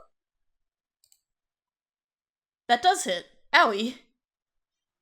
Aw. 2 attacks. Okay, good to know. Okay, so that puts him down to 5. That is the Grilled Commander's turn. Jackson, you're up. My turn. Oh boy, I'm just gonna go to like the closest one. Let me see if I'm in range. Oh yeah, I've got plenty of movement for that. I'm gonna move right here to flank. Flank, flank, flank, Stab. flank! So Stab! this is an advantage. This also gets +2 to this. 10. I get D6 inspiration though, I think, right? Correct. Yes. Okay. 14. So close. I'm sorry. That's a miss. Dang! I'm trying to see if anyone else gave me any more stuff. God. Alright, -1 on the Green Commander. I just realized I fucked up with the minus. Actually, wait, no. Yeah, because it's only on the first one. Forget I said anything. Anyway. So, it's this grunt's turn. Eeny, meeny, miny, you, Jackson. So this grunt Oh no. waddles over here, and he's going to pull out his little pew-pew. And he's going to shoot his pew-pew. 19. Oh, goddamn! I'm Oh down. no. I'm Shoot. down. Oh, well. Alright, you're unconscious. Yippee! Okay, unconscious, not dying? Not dying. Unconscious, not dying, so you're gonna have to roll a death Okay. save on your next turn, but unfortunately, there's a catch to the cards. They can only heal you while you're up. They can't pick you God up. damn it. Okay. Xerxes is- got a D4 for healing. Next turn, I've got Spared the Dying. Alright, Xerxes gets 1 HP. Yeah, it's basically they're helping cards, they're not fix everything cards. That's fair. Okay. Q. Okay. Q, you got buffs, let's fucking go. Um. Let's see. This is okay.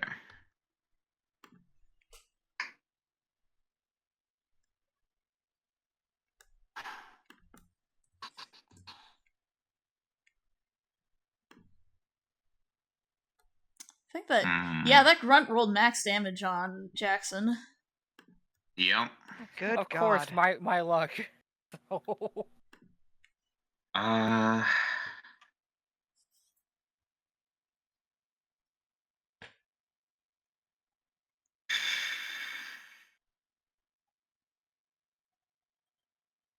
Yeah, I think I'll just have Q, after a few moments of deliberation, run past the gray guys and go attack the bronze bug over here, because from what he's noticed, the gray bugs aren't really doing anything. They are literally just maintaining the ship. They are not paying you any mind. Minus Yep. being afraid of you, but you know. Yeah, well, we're not the ones that initiated combat first, technically. Anyways, hi-ya. That hits for 4 piercing. Woo! Hell yeah. Hmm.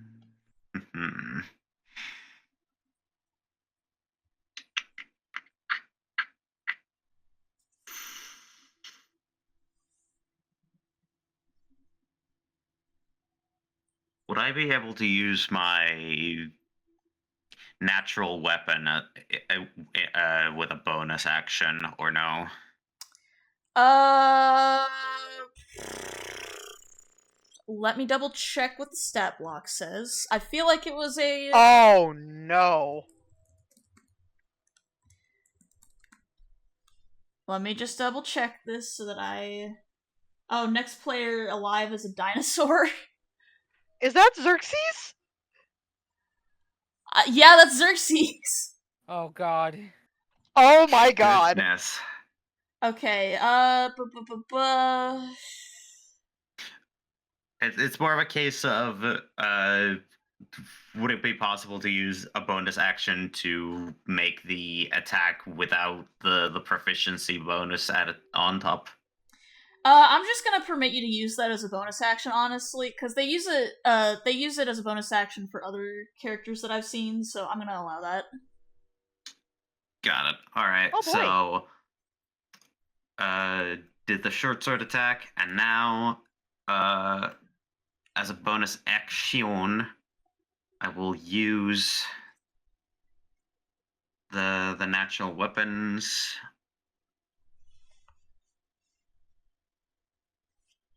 And this is without the proficiency added on top, yeah? Yes. Got it. So this will be a +2, and it won't have the +2 to its bonus damage. Okay. Sadly, that's a miss. Do you want to describe what you just did? So after getting in a good stab at around the probably around like the side of the side of the abdomen, I think is the area. There is a moment of sort of a feral look comes to Q's face as he tries to lunge for the bug guy's neck, but unfortunately his slightly further elongated fangs doesn't really pierce through the carapace like he had hoped, so he quickly backs off. Okay. And don't mind me, I am looking through what kind of dinosaurs I can turn Xerxes into, but yeah, all of you just saw Q try to bite into the bug. Also, Black Belt played a reroll. Okay, roll that again. Oh, alright. It's even worse. So nothing changed. Okay. Challenge rating. Okay, there's one type of quote-unquote dinosaur that, I can turn Xerxes into at this level. I'm going to put him over here. Oh no.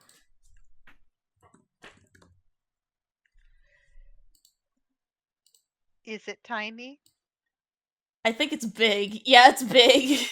Ooh, that's a pterodactyl in it, or a Quetzalcoatlus.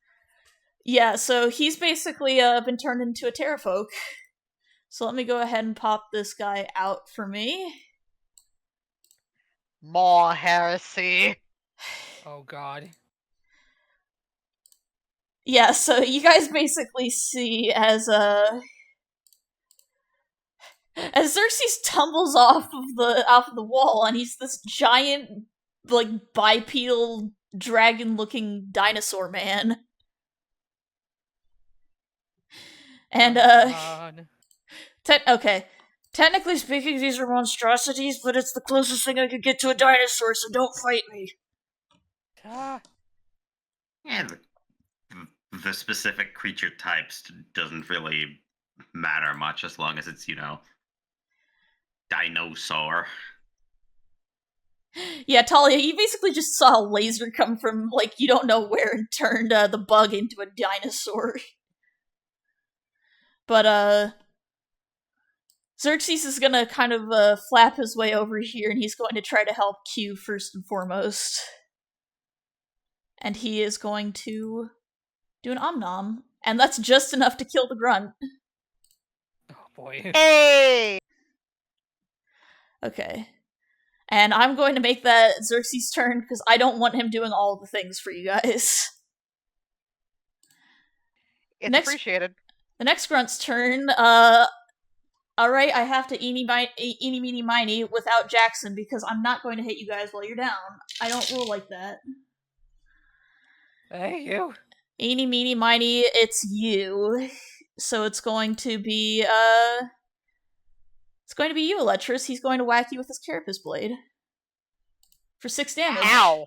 Yeah, that hits. Alright, you take 6 damage.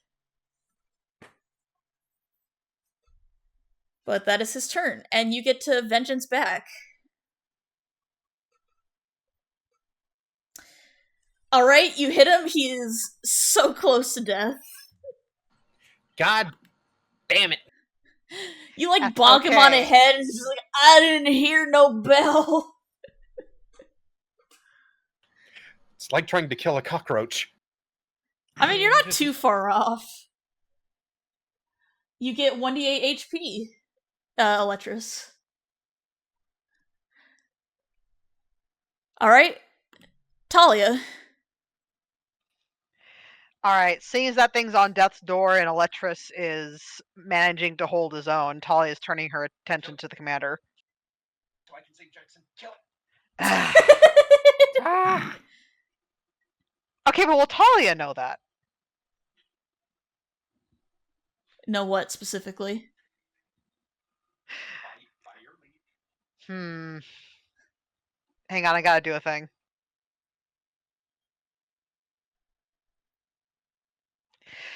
Fine! Talia will aim at the grunt. Okay. Give me one moment. Also, I promise this is just a bit poking at Moose. Don't worry about it. It's okay. Ah. Roll your attack. Oh, wow, overkill. Dead. How do you want to do Hell. this? Okay, so Electrus smacks this thing on the head. It's clinging to life, and in the next moment there is a blast. There is a blast of rifle fire, and you just see because this is solid rounds. Yes, it's not laser. Yeah, they're Yeah, basically little spines made of keratin.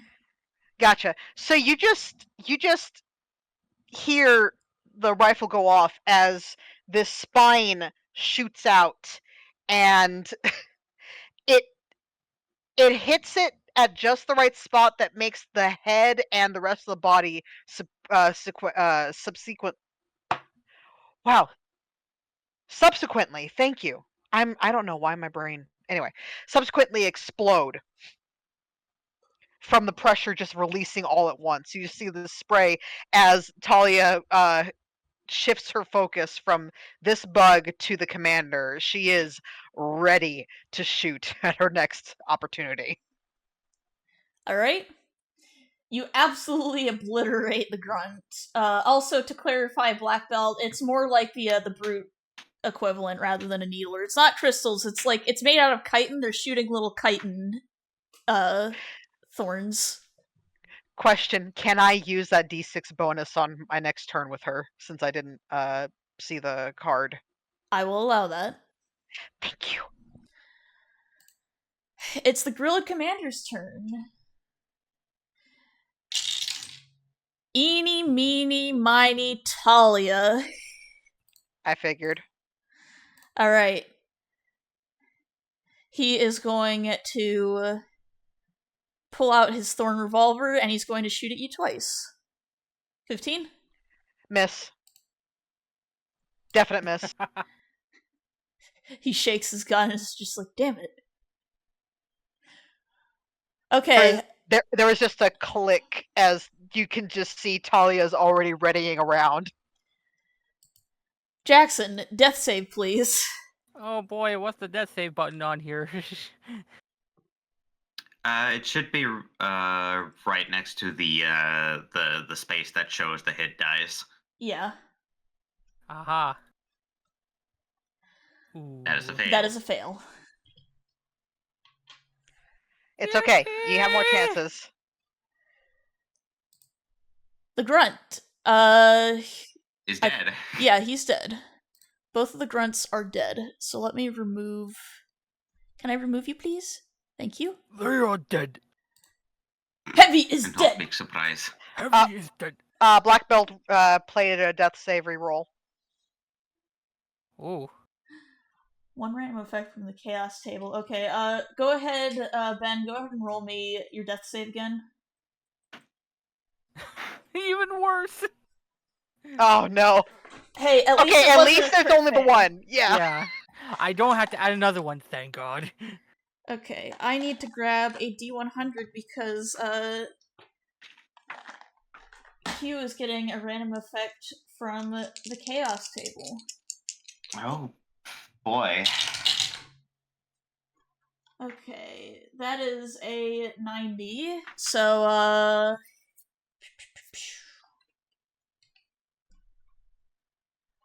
okay, Q, I need you to call it even or odds. I'll flip a coin. I got heads or tails. I'm gonna call heads. Alright? I got heads. Okay, hey Q, Yeah. air or water?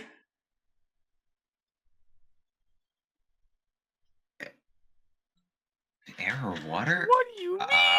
Pick one. What do you mean? A random effect. Oh Air? no. Okay,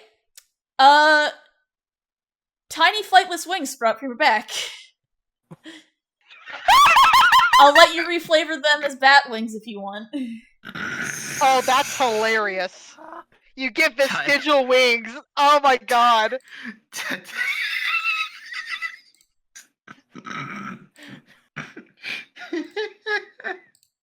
Yeah, Tiny has bat wings pop out of Q's back, and he's like, "Huh? What the hell?" She's like, hey. Anyway, continue with your turn. Anyway. For a brief moment, Q's like, "This feels so weird," though he's still going to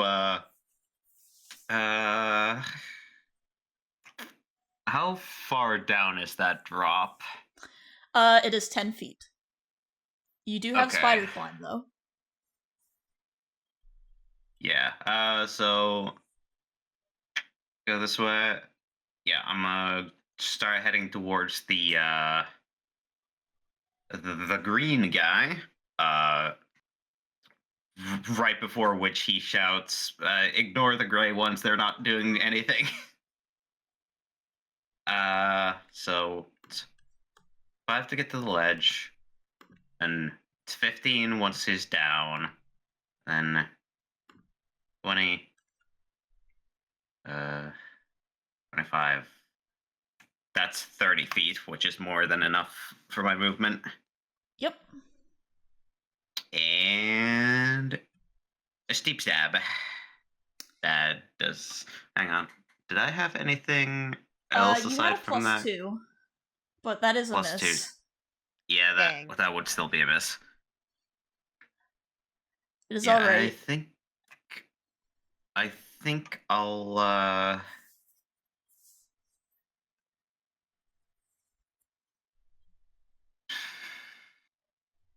yeah, I think I'll just hang on. Let me just no, I can't do anything. Anyway, that's all I'm gonna do. Okay. Xerxes has been a dinosaur for one round. He pops back into his normal form. Hello? Delete the token? Delete? Are you just stuck? Let me try refreshing. I mean, we Delete didn't see token, anything please. that helps. Yeah, we don't see I mean, dinosaurs. Okay, so it was just my thing having a bondulance then. Got it. Let me restart that. Xerxes is back to his beautiful buggy self. I need to reopen his sheet.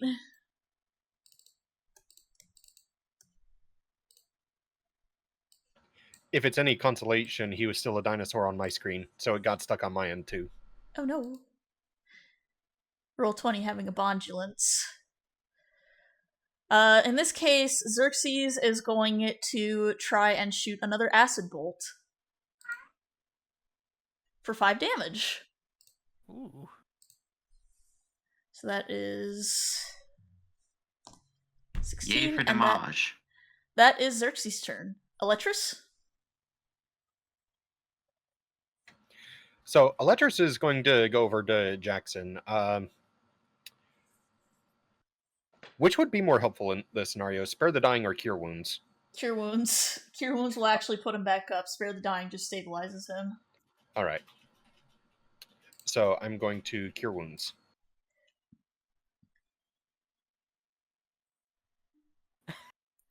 Okay, Jackson, you're back up in full. Yeah, he was struggling business. Thank you. No Thank dying you, on us thank now, you. soldier. Okay. Alright, Eletris, is that your turn? That was my action. I don't think I have anything I can really do with a bonus action, so I guess that's it. Alright, Talia. Yeah, Talia has kept her aim at the commander, and she is going to fire. Fire away.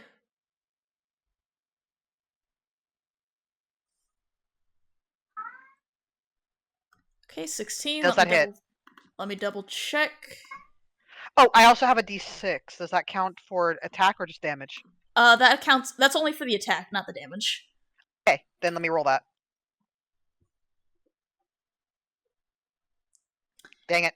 Good news, it And hits. Jackson. Yeah! Nice. Jackson Let's also gets a fucking go. D6. Alright, so Jackson, you get a d6 to your next attack roll. Hell yeah. It is the commander's turn.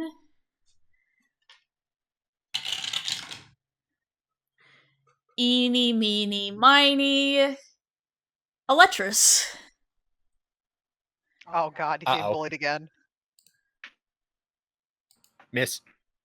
Miss again. Alright. Jackson, you're up. You're back and My you're full of turn. life. Oh, I thought I could take more. I'm not gonna be able to get up there. How do you roll dagger throws? It's literally just your standard dagger attack. You just don't have the Just dagger in your standard- hand after that. That's fair. I'm gonna, as I'm like moving up to here, I'm gonna just try to toss a dagger at the commander. I will let you know that is a 10-foot drop, so you will take 1d6 bludgeoning damage if you jump down. Okay, never mind. Oh, these are steps, so yeah, I'll go like right about here, because then that should be within the range. Yes. Yes. So right here, and then dagger, dagger, dagger.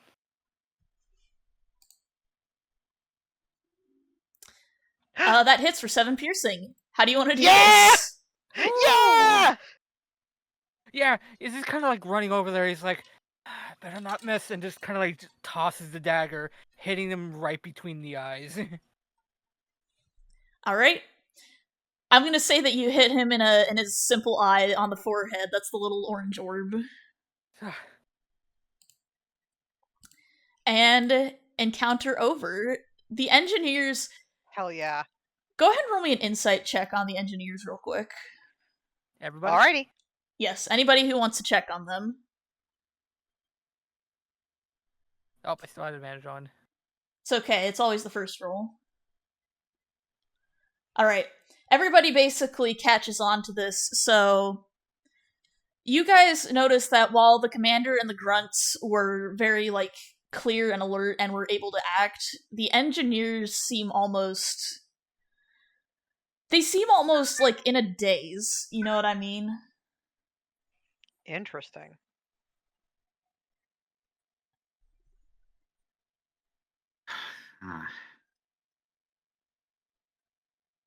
And you can surmise that these were all once people.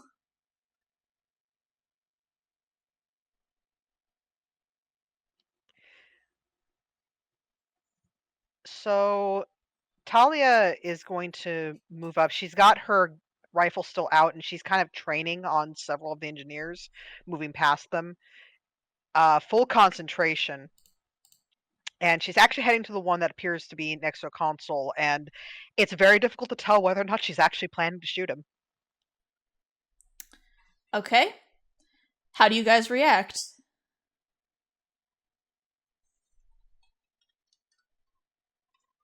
Jackson looks at that. It's like,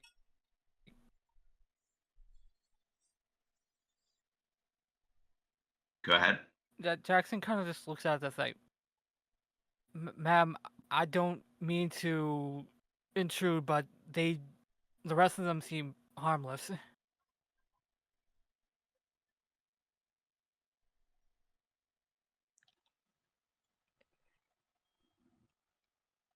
They didn't exactly get turned into this by choice. Wouldn't it be a bit of a mercy to let them go? They don't seem to be all there. Well, then what about him? Points at Xerxes. There could be a chance that we could be able to free them if possible. It's not likely.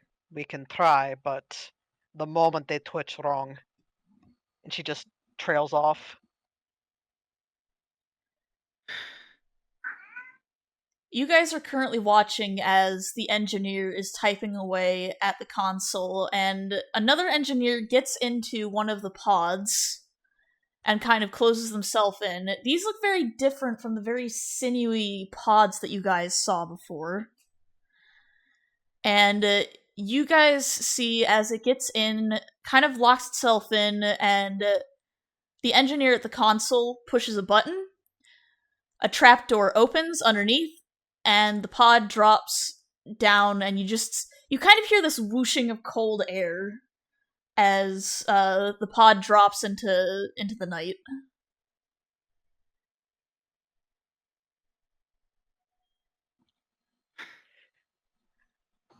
That's when Sounds like- Electrus looks to Xerxes. Is this our way out?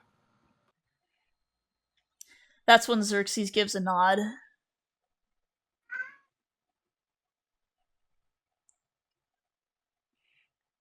Talia's still got the rifle train. It's just, you think you can convince them to open them up for us? Are you Or am I going to have speaking? to get creative? To Xerxes. Kind of calling over her shoulder towards them because, That's when Xerxes kind of crawls down and he makes his way over to the engineer and he kind of taps, like they're tapping antennae with each other, kind of sharing information. And as soon as Xerxes comes in contact with the engineer, their eyes brighten a little bit. You can't tell what they're saying because they're speaking in a series of clicks and hisses, but there seems to be a general agreement.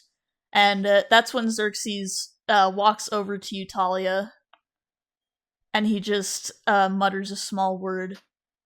Trust me? Talia's gaze locks with Xerxes. Not that he can really see, but everyone else can. And just the eyes scan over him for a good few moments before slowly the rifle lowers before it's holstered to her back. That's when he leans forward and just very gently taps one of his antennae against your forehead. And suddenly you hear a very clear voice. I've convinced them in order to let us go. It's going to be a little bit of a rough landing, but it should get us out of here. she's gonna kind of flinch for a moment before kind of shake her head. Just gods, it never feels right. Aye. So she's gonna try to do a quick count of how many pods are left. There are 5 remaining pods, one for each of you. Right. She's gonna look at us like, he says that he managed to get to an agreement to get us down to the surface. We've got one for each of us, so strap up. Don't let anything loose, otherwise you're gonna have a real bad time. Planet-side drops are never fun. Question: surface of where exactly? Xerxes gives a shrug. All we know Great. is it's not on the ship, and we've got better chances down there. Right. What's the worst that can happen? Don't jinx us, man. I'm a Xerxes fox. I knocks on don't something. really care about jinxing right now. Less yapping, more getting in the pod before I boot you there myself. All right, you guys get into the pods. Pod time. You strap yourselves in. It obviously feels a little weird because it's clearly not built for regular humanoids. I'll let Talia pick her pod. Yeah, Talia's pointedly being one of the last ones. She doesn't have the rifle out at the moment, but her hand's hovering by the sidearm as she's heading towards one of the pods. All right. So, you guys get in the pods. The engineer gives a nod, seeming a little bit more mentally clear than before. The doors to the pods close, and you hear a hiss as you drop into the darkness below. Are we okay? So we're all where Q is. Got it. Yeah, so we're using Q as our party man, as it were. So MC character, let's go. No. Main character? Yes. I've got enough things to worry about without this. Let me get the book. Book. Because we're officially out of homebrew territory and we're in the big boy territory now. But yes, so you guys have made it into the pods. You are released into the wind, basically, and you fall for quite some time. You're falling for a couple minutes, and out the window, you basically see, like, the rushing of clouds, and there's this very loud whoosh sound as you guys seem to kind of, like, enter atmosphere.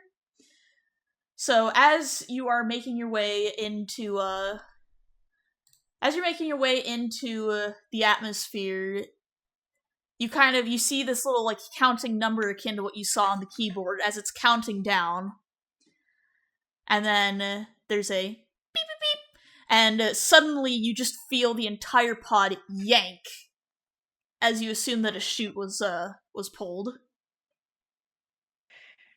Talia's had her eyes closed this entire time, not because she's nervous about it, but just because she can just take this moment to take stock of everything. But feeling the yank of the chute, her eyes do open. Just like, all right, now I can get a better idea of where we're at. You hear the sound of passing rain as you're basically caught in the middle of a light rainstorm. And you guys continue to fly down towards the surface. This time far less thrown around by the wind. And as you near the surface, you hear this loud sound as basically the boosters in the pod start to stabilize, and you guys slowly watch yourselves descend into the trees. Just to the north, you can see the shimmering lights of what appears to be a city just below the cliffside. And as you make your way in, you land not quite in a swamp, but in a very moist part of the forest floor. And when you reach the bottom, a small button indicates to open the pod. All of you have opened basically around the same area, meaning that the engineer programmed it to be that way.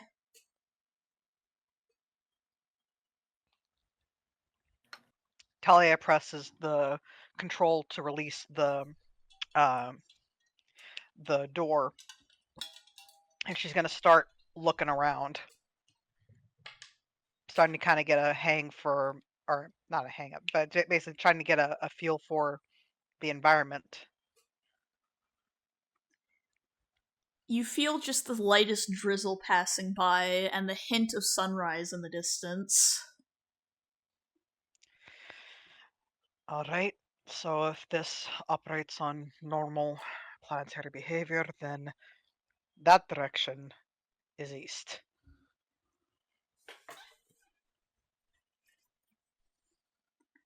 Alright, what about the rest of you guys? Yeah, Jackson pushes the button and goes out. It's like, and he kind of goes out and just kind of gets on all fours and kisses the ground. Land, solid ground, thank God. Do you really want to start acquainting yourself with any kind of microorganisms that you don't know about yet? Ma'am, with all due respect, I'm just glad that I'm on flat Earth, just something solid, all right? And not points up at the sky, wherever the hell's that thing was. What, you mean in orbit? Yes. In orbit. Space. Something I never thought in my entire life I would ever go up to. She just shakes her head. There's an almost for a moment a pitying expression before she looks towards where the others are. Q gets his way out of the pod, though his legs are a bit shaky, and he does like the small crouch, hold hands on legs to stabilize oneself from falling from such great heights, because he's never done that before. So he's just trying to hold back the quote lunch unquote that he had earlier. Roll me a constitution save to see if you can keep your lunch. Oh god. You're good. Excellent. Eletris exits the pod looking noticeably paler than he did before. But yeah. after a few moments of deep breaths, he seems to kind of level out.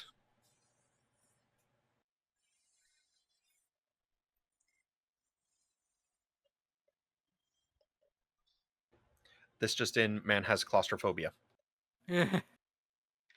He do not like being in the tube. Yeah. Talia's just taking notes, and her expression just kind of falls more and more to a grimace and just, are all of you civilians?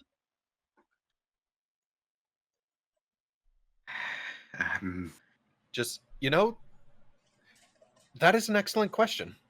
We don't know anything about each other. I doubt there was really much time on the ship to really get to know each other. Yeah, considering we were fighting for our lives against big ass bugs. No offense, you. Points at Xerxes. Yeah, none of you know Xerxes' name. No one knows anyone's name. No one knows anyone's name. That's the thing.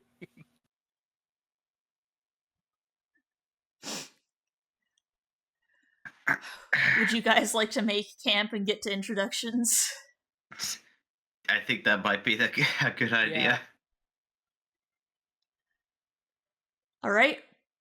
I have good news. There will be no more combat in this session. You guys are past that, so you guys can just Hell sit yeah. back and breathe. Can I use my Natural Explorer feature to find a suitable location for us to make camp and potentially find some goodies? Yes, you may. If you're going to find food, you're gonna have to roll survival check. Understood. I'm just gonna plop that feature real quick in the chat, and then I'll roll you that survival.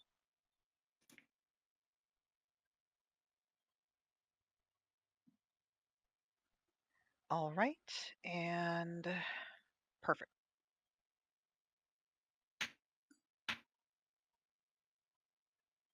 Okay. Talia, as you're making your way through the woods, you end up coming across a wild boar, specifically a warthog. Hell yeah. Do I have to engage it? Go ahead and make me 2 attack rolls. Perfect. Yeah, you basically get it on the first round, so I assume you bring the wild boar back with you. Oh yeah. Yeah, so you're gonna see. So Talia's trying her damnedest to carry this thing, and she's not doing too bad, but it ends up kind of falling inside her, but it's not like slipping out further. So she's there, and she she makes it to you guys, and you see this thing just kind of hovering inside her before she manages to force it out, and you just see like the shudders, just like, I don't know what the hell that was, but I didn't like it. I mean, you are made of goop, so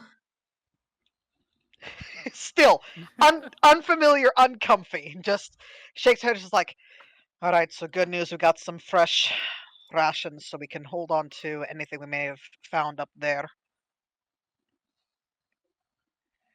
for the time being. Looks around, it's like, do any of you know how to field strip, or am I gonna have to take point? I believe I can help, Butcher. All right, I'll get the hide off. She's gonna stop for a moment, looking at Q before her eyes narrows, just like, you gonna pull that stunt like you did before up there, or can you eat normal? Uh, I don't know.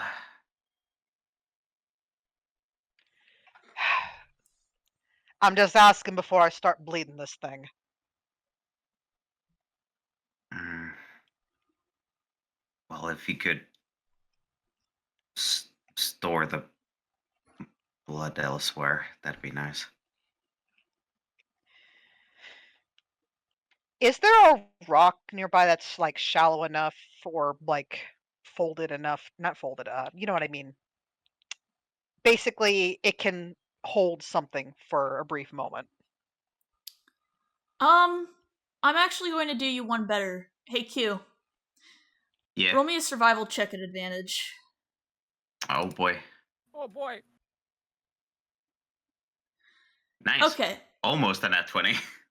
So when you were rummaging around in the grillid up on the ship, you notice that they have several storage, not really tanks, but kind of storage sacks in their system that do not contain enzymes to digest. So, technically speaking, Xerxes could store it for you. Hmm. If you're down for weird bug stuff. He technically won't really mind. Alright. Now you gotta convince Xerxes to do it.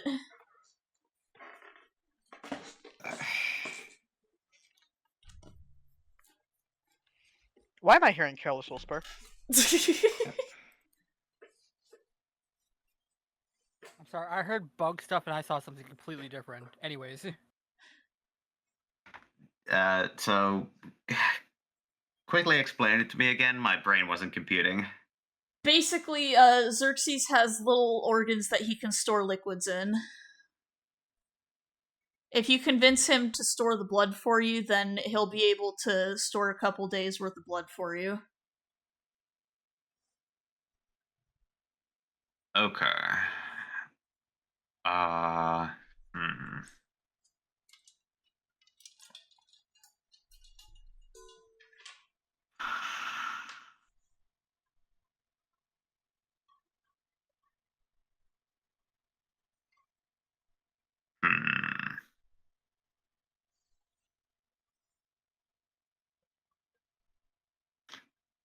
I'm not entirely sure how to go about that.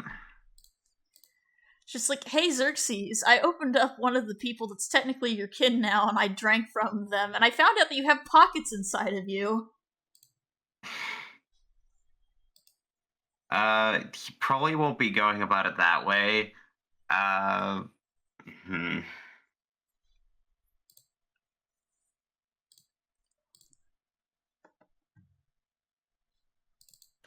Maybe try asking him if it's a thing that he can do without implying that you know that he can.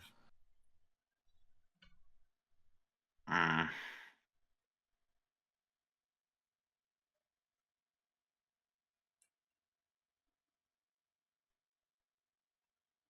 Yeah, I think Q would uh uh first look around a little and then turn to Xerxes and basically say, "Hey, do you know if you'd be able to uh store liquids anywhere on you?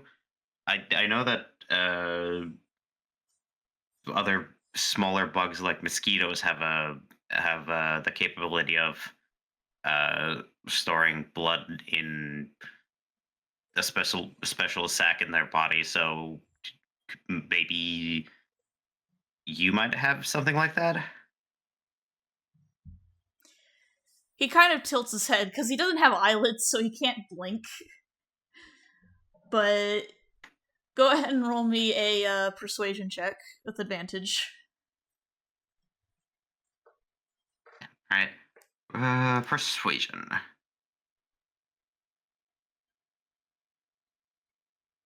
Damn. Thank you for giving Lumi a shout out. Also, yeah, so Xerxes gives a nod, and he walks over to the boar and waits for the hint, and whenever you guys start bleeding him out, like, you know that the proboscis that butterflies have, where it's kind of like a long tongue tube. I had a feeling it was that. Yeah, he starts zooping up the blood. Talia can't help from making a face, but is putting up with it for now. Get zooped. Yeah, after the fact, Xerxes is just looking at it, and he's kind of touching, because this thing is about 2 feet long, so he's kind of poking at it. And you just hear his voice in your guys' mind. It's just like, this is weird, and I don't know if I like it. I mean, I can't blame you. I'm still getting used to. Is she just kind of the arm slightly deconstitutes before coming back with what seems to be an effort of will? Just this. Yeah, that's when Xerxes is just like, I'm gonna go, like, eat some flowers or something. One character of your choice cannot speak English for 5 minutes. Okay, who doesn't want to speak English for 5 minutes? Noid. Oi. Alright, Noid. Sorry, I'm so sorry. No, don't it because of my thing. I couldn't help it. It does not have to be a real language, it can be a made-up language, too. Oh no, I'm going to go real language because, it's a language that I know. Okay, Q, as you're standing there, you feel a little bolt of lightning shock the top of your head, and suddenly you can't remember how to speak English. No, voi helvetti, mitä nyt? Ei! Talia blinks and looks just like, did you get hit on the head back there, or is that just because some other warp bullshit? Q just rubs the top of his head and just gives a shrug because he doesn't really need to speak to convey body language. But then he's gonna just mutter out loud. Tää on aivan täyttä paskaa. Voisiko tää lopettaa? Mä haluan nukkua.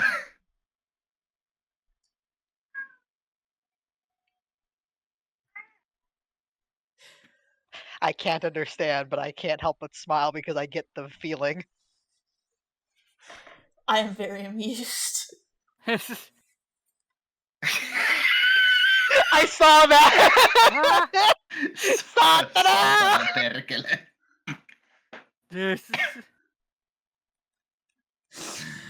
So Q is currently locked out of English, or in Jackson's timeline, Schminglish. Electrus, you and Talia work together with Xerxes to bleed out the boar, and as soon as the bleeding is done, Xerxes immediately goes over to the nearest flower and starts sucking out the nectar. You know, an understandable reaction. Talia, meanwhile, has started skinning the boar rather effectively and breaking/cutting out the tusks and stuff, and looking for a place to toss the hide over to start sunning/drying it. If we had some salt, we could probably cure it, though if we want it to last longer, we should probably smoke it. Aye. You'll have to improvise a stretching rack for that. But anyway. I mean, I'll do another survival check if I have to. You know what? Roll me. Let's just see what you get. Damn it! Wait, hold on. I had a survive. Oh no, that was just for navigating. I was going to say you rolled Dang it it. before I could say you have guidance. Oh, I have guidance. Okay, so that's 4, right? Yeah, D4. 1d4. Dang it! I'm gonna give it to you. You managed to cobble together a frame with sticks and some vine. Hell yes. Now, the tricky part about this is making sure that the smell doesn't attract anything. That's why I gotta have eyes around the encampment. I'll take the first watch. You have eyes? Talia just stops, looks at him. There is a definite squinting of the eye holes.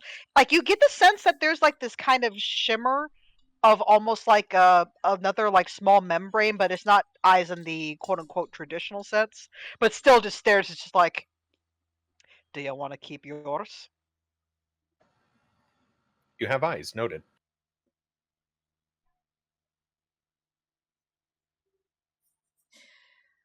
Alright, well, the two of them are bickering like a married couple. Q and Jackson, what are you guys up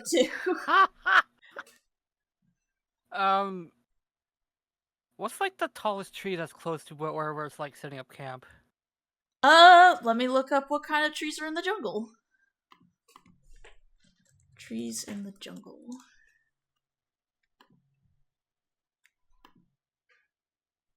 Because we're like in the middle of like a thick forest right now, right? You're not in the middle of it, but you're kind of close to the edge of it. Okay. You know what, I'm going to say that you can find a juvenile kapuk tree.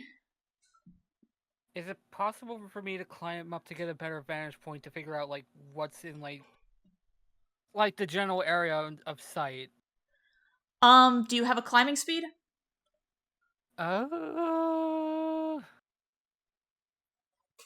No, it looks like.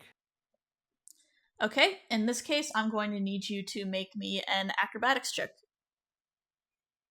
Alright. One. Okay, so you dig your foxy little claws into the bark of the tree and you start climbing, and you're climbing, and you're climbing, and you manage to settle yourself down on a branch to where this is basically how I'll describe it, and I'll zoom the map out. Which, by the way, no metagaming. I know you guys can see shit. Don't look at it. Yeah. But as you're sitting up on the tree. You can't see everything because it's still kind of late, but to your west, you can see a set of mountains. To your north, you can see what appears to be a port city. There's ocean all around you, and you see a very distant fortress to the northeast and a mountain to the northeast. Yeah, he's mentally jotting all down. Do I have my special item on me? Yes, you do. You do. He takes that out. He's gonna like just double check like cardinal directions and stuff like that to see if it does match up. It does in fact match up. The sun rises in the east and sets in the west. Yeah, he looks at that like, oh, that's normal at least. Be easier to figure out where the hell we're gonna go. Yeah, after taking like about like 15 to 30 minutes to like get stock of like the general area and like any kind of important landmarks, he's gonna like head back down to the rest of the party. Alright. You climb back down the tree, and you meet up with the party, who I have to assume are settled around a campfire at this point. Yep, got a fire going. Talia currently is patrolling around the perimeter, while Eletris is working with the boar. Okay. Xerxes has probably eaten his fill of nectar, which, by the way, since Q is the only one that's paying attention, Q, you notice that after Xerxes has eaten a decent amount of, basically a decent amount of nectar, you notice that a little bit of he's got a little bit of a shimmer to his carapace after that.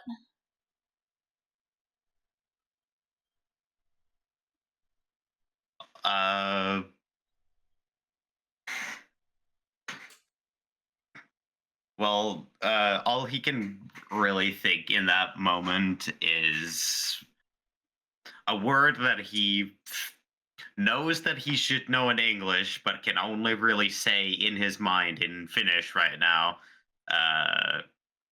So he just thinks the word, the words, and aika kaunis, and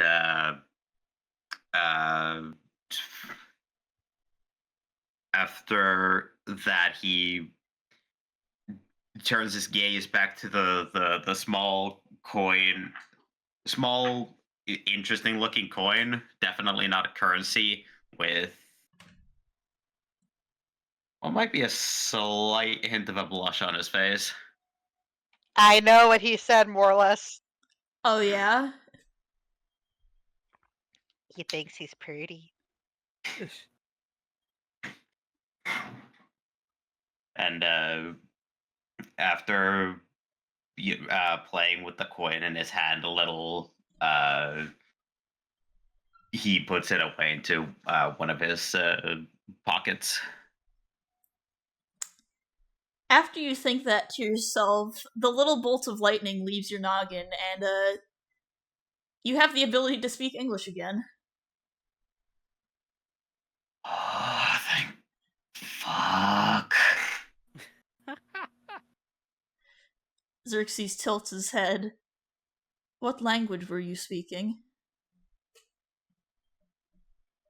It's Finnish. It's my native language. Ah, so you are from Europe. Yeah, that I am. That's when he holds out one of the arms to offer a handshake.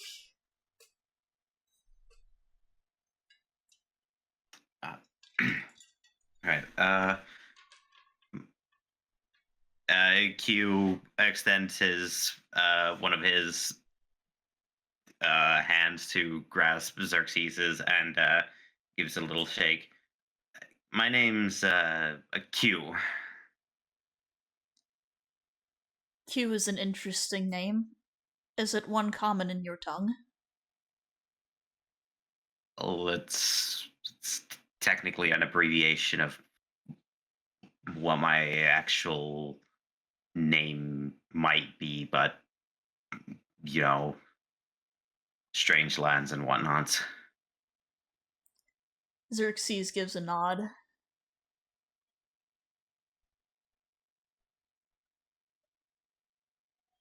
My name is hard for me to say anymore, so I suppose you can call me Xerxes.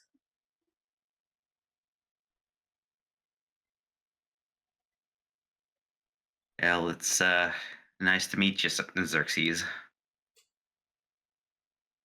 I suppose we've already met. Well, it's nice to properly meet you. Don't get pedantic with me. That's when the plates on his face kind of pull back just a little bit, and you can tell that he's like, it's basically the closest thing he's gonna get to a grin. I suspect the others here are also from different worlds, or at least different times.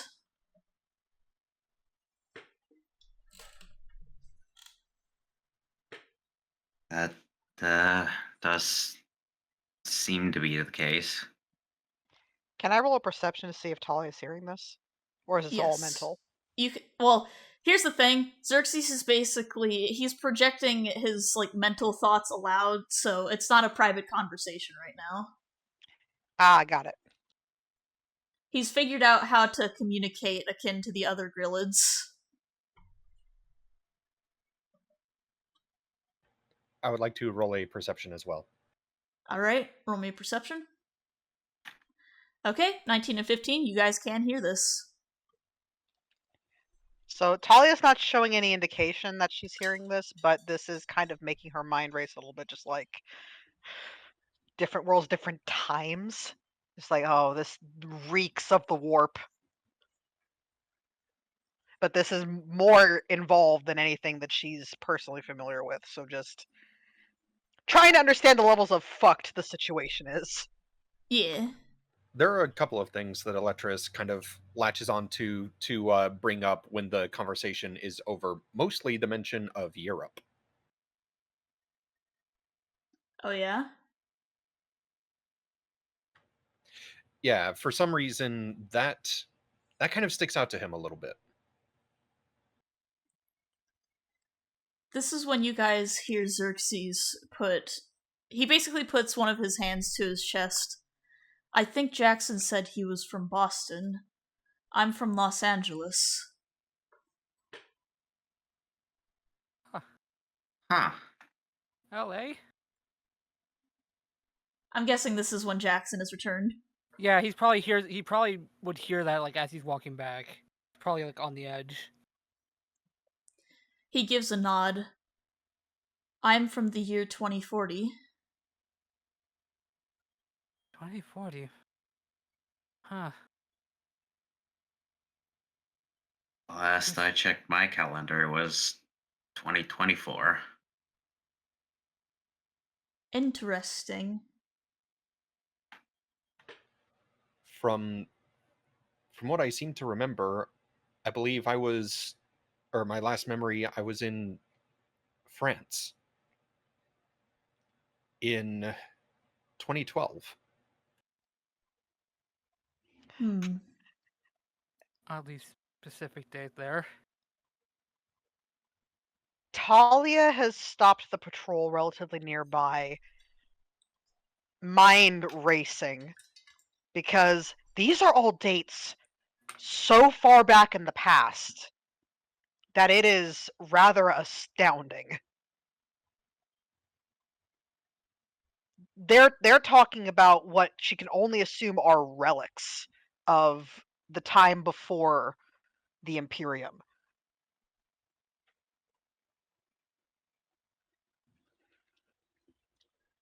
Xerxes might look to Q and Electris is just like, is Florida still above water in your time? Jackson hears that and just laughs. As far as I'm aware, yes, it was. As far as I'm aware. Perhaps it was lucky that you ended up here rather than in your own home time. provided we are from the same timelines.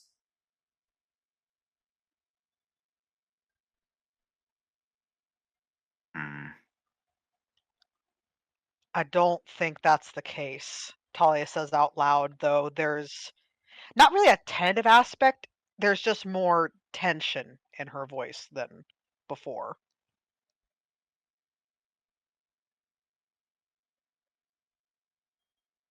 May I take a slight guess as to where or when you might be from? Talia's gaze is piercing upon you, Q. There is a startling amount of intelligence and perception in that one look. Before this, the smallest, most imperceptible nod is given. Well,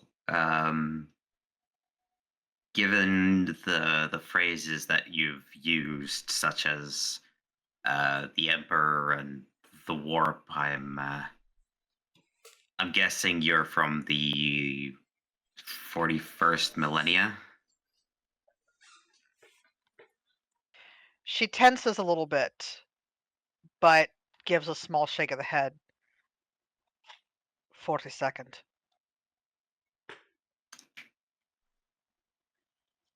Oh, I was close enough. I don't really know enough about that rabbit hole to accurately guess. And how exactly do you know about it? The tension has increased in her voice.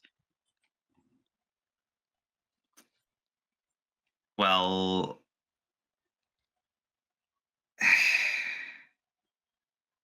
I only know tangentially, but from when I came, there's this work of fiction known as Warhammer 40K. It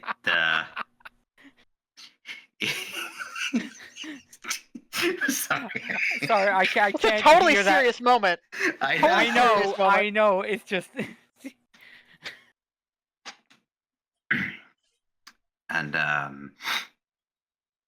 from what little I do know of Warhammer 40K or 40,000 is that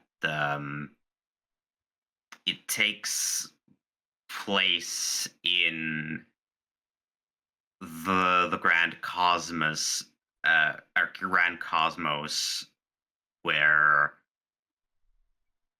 there is a massive war going on between the great Imperium of Man, the orcs, the Tau, the Tyranids, and a bunch of other things. I honestly know very little about it, so aside from very surface information, that I can't really tell much else.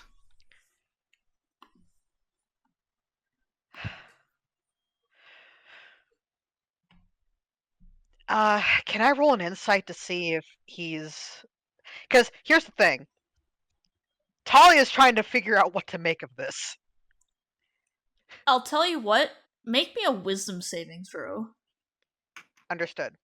Oh no.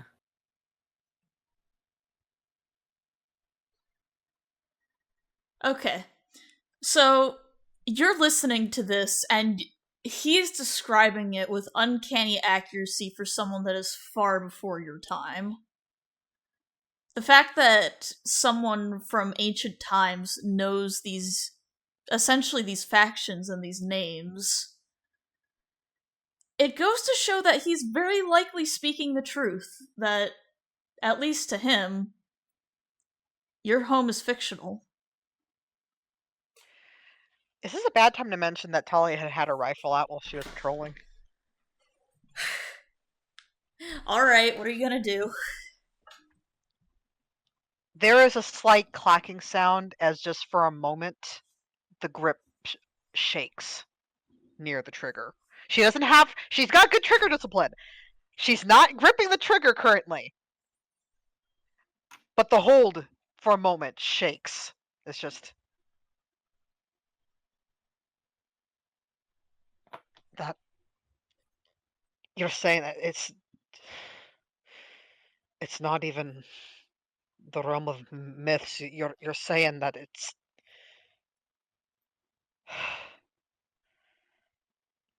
what kind of hell's blighted place did I get myself sent to?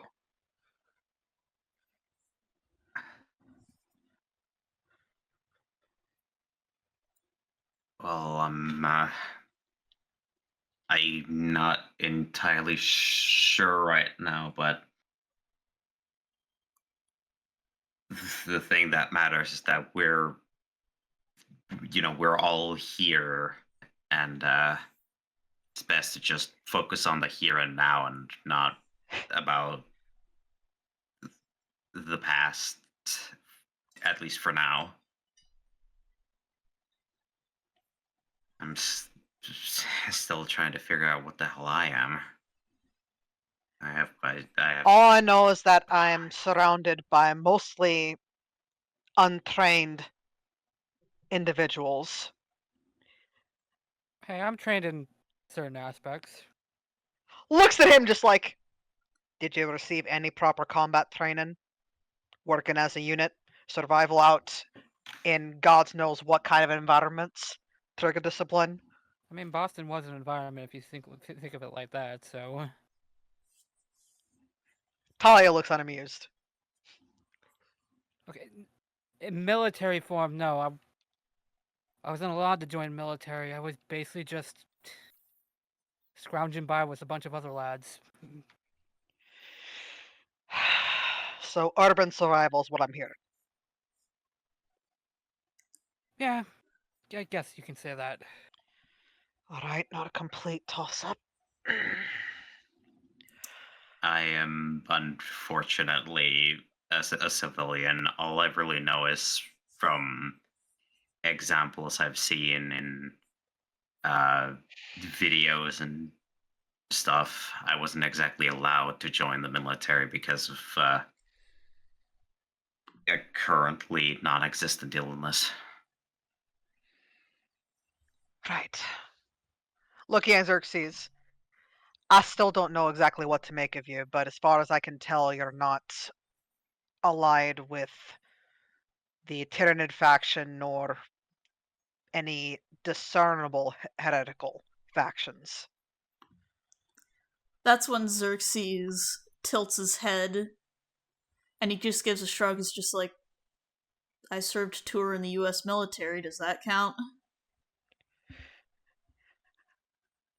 Talia just kind of looks before Xerxes actually gives a small nod from her. It's just like, I'll take it. Then turns towards Eletris.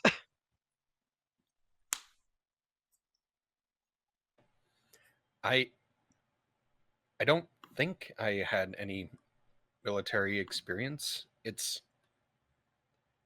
remember doing a lot of cooking. But apart from that, it's blurry. So the way I see it, we've got two trained individuals. We've got a survival familiarist, a civilian, well, two civilians.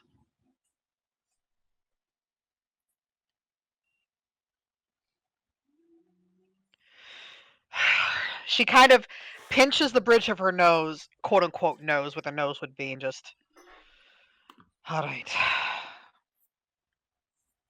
If we're gonna make this work, and I'm not just gonna break off on my own, then we're gonna need to get some kind of a strategy in place.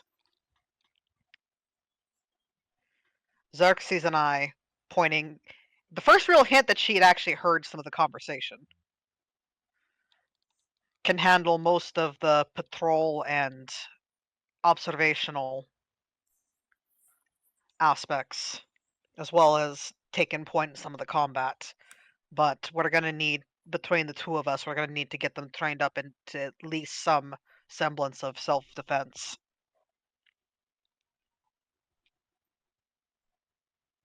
That's when Xerxes kind of stands up and he.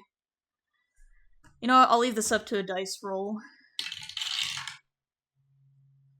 He waddles over to Eletris and he kind of taps his little antennae on Eletris's head.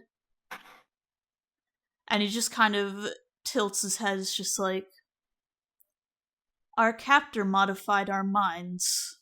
They know more than they're letting on, but I think they don't know that they know. Talia's face again sports a grimace and just, oh, great. I thought working with psychers was bad enough. Right, so training drills. We can try to figure out how much you know instinctively or with whatever bullshit's been planted in your brains.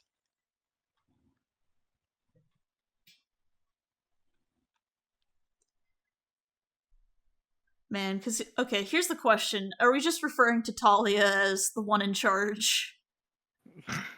Yeah. I mean, at the very least, at this moment, yeah. I was gonna say, at the moment, she's just like, look, I'm one of the few trained people here. If we're gonna have any chance of survival, we need to make sure that we're at our best. Xerxes just kind of gestures to the injuries, especially on Jackson. It's just like, we need to rest and regroup. Did you find anything when you climbed up the tree? Mountains to the west, more forests to the east. Northeast, however, he says as he flips open his compass again. That's like a little combination like compass and stopwatch. To the northeast, I saw a bit of a fortress. So, I don't. Did it look abandoned or anything like that, or was it still relatively maintained? The reason why you could see it is because there were pyres lit that you could see it. Pyres were lit, so it's like. I would assume there's more people here than just us, thankfully. We have no way of knowing if they're hostile or if they're otherwise neutral. Hey, Jackson, real quick. Take Oh. a look at your stopwatch. Looks down at his stopwatch. The hands aren't ticking. You know that the mechanism is working, but time isn't passing properly. Yeah, he kind of like holds the stopwatch up to the ear because you can hear the mechanics whirring, right? Yes. You can tell that they're trying. It sounds like it's trying to tick, but something is going on with the time here. Okay, this is. He kind of rubs his head. It's like, this is way more complicated than I thought it would be. He kind of like brings it into the center so that way everyone can see like the hands like not moving. Time's not moving. What fresh hell now? Time's not moving. Great. Real quick, can I do a perception, or can Talia do a perception rather, to see if the sun has advanced? I'm not gonna make you do a perception check, you'll be able to see it. Despite the fact that time is weird, the sun is climbing over the horizon, and you actually see something very strange about the sun. Mm-hmm. You know what a quarter moon looks like? Yes. So basically, it's a cross between a quarter and a crescent moon right now. That's all the sun is. It's just a crescent sun. Eyes narrow again.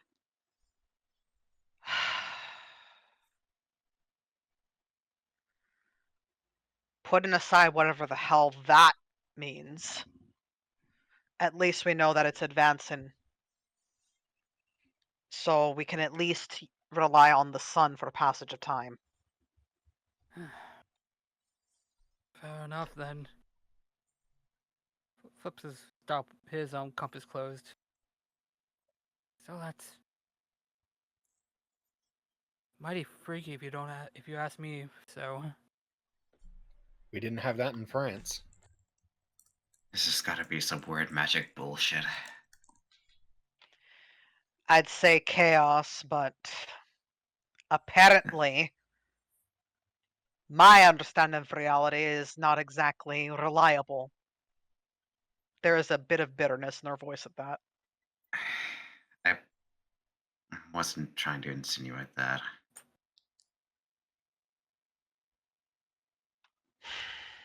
No, I'm just venting off steam. You see a little bit of steam come off of Talia's surface as she does that.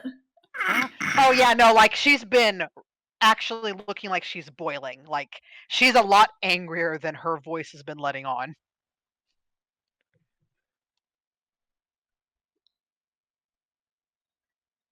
All right. So Talia's having a bit of a personal crisis. Time's not working. The sun is a crescent, and Q doesn't know why he was biting things. And Electrus is just a guy.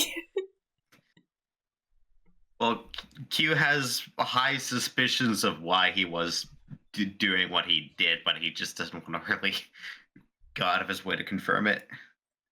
He does not want to think about it. Exactly. After a moment, Talia is going to let out a sigh and just, right, since we're going to be with each other for the foreseeable future, makes a gesture. Who wants to start with the whole break in the ice, so to speak? Xerxes suggests that you draw straws. roll a d20, see who gets the highest. Just roll a d100, I guess. All right. Yippee!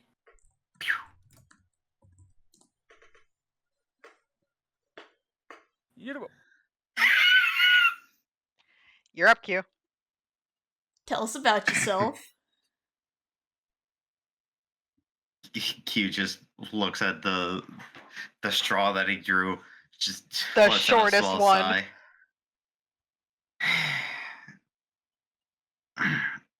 Well, as I mentioned to Xerxes earlier, my name is Q. I am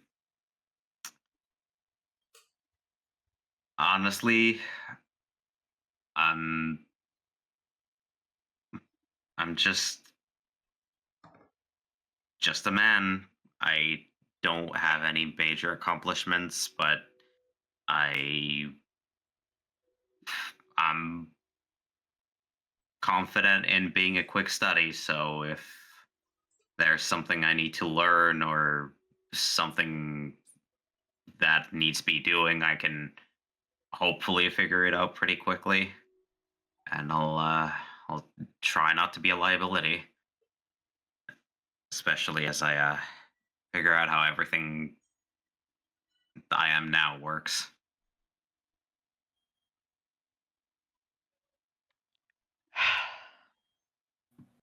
You can call me Talia. I'm from the Imperium of Man. Former Adeptus Sororitas. Last thing I remember before all this bullshit is the ship being breached by the warp.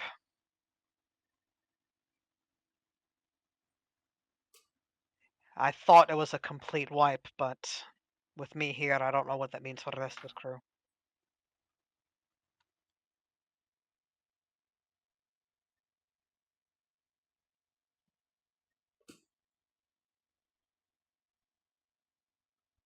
Hey, Electrus, it's your turn. I was trying to keep track of who was next. My bad. Just my name is Electrus. I don't know if that's actually my name, but it feels right. I don't know. Everything is so fuzzy. I don't know. Is it like that for you? For any of you? Xerxes shakes his head.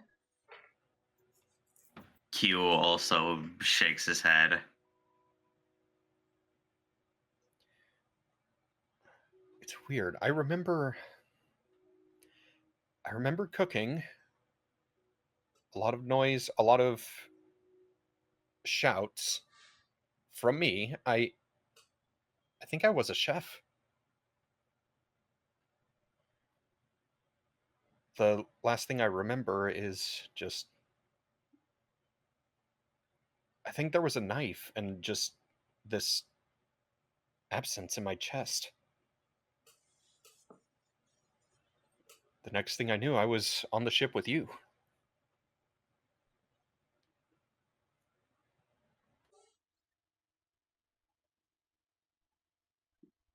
Huh.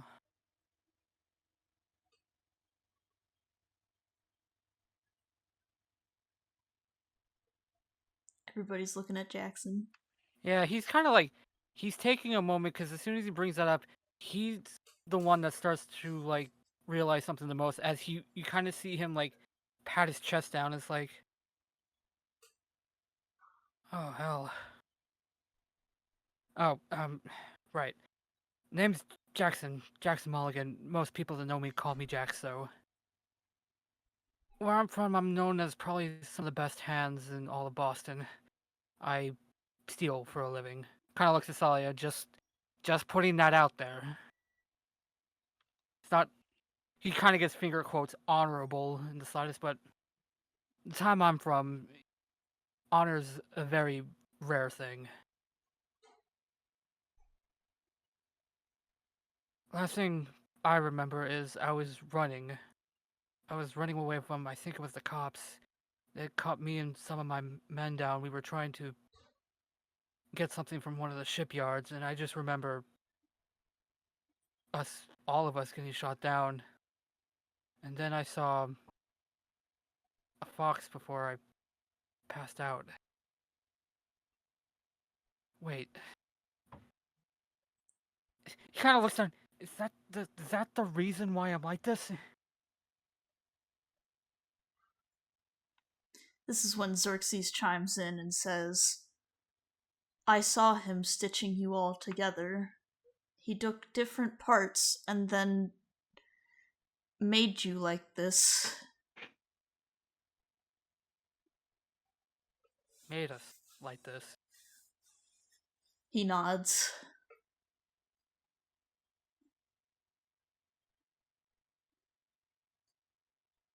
The spider.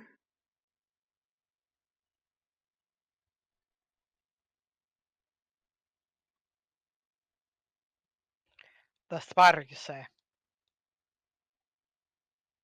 Xerxes gives a nod.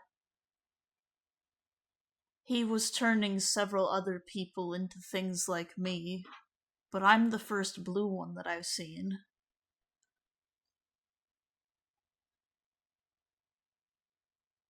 Mhm. And you also seem to be one of the few that seems to have a will of their own.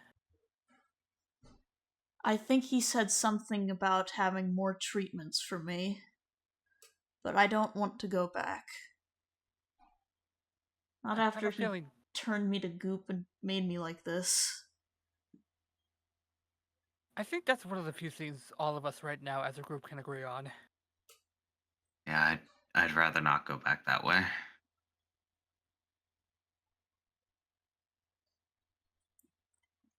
That's when Xerxes' antennae flick a little bit. It's just like, I suppose I should tell you guys about myself then. And he's wringing his second pair of hands together as he's got his own rifle in his hands. It's just like, well, I mentioned that I served in the military until I was honorably discharged. I I took a hit to the arm, which impacted my ability to work with my hands. So I guess this is helpful, but that's not how I died. I I was an actor for a while. That's why I was living in Los Angeles. I don't know what happened, but he slowly kind of pushes the gun away from himself and he puts a hand on his head. It's just like, I wonder if someone shot me.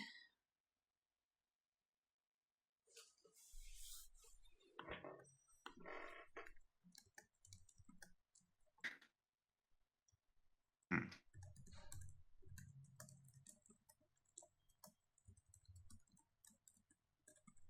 I mean, with how you're reacting, it's quite possible.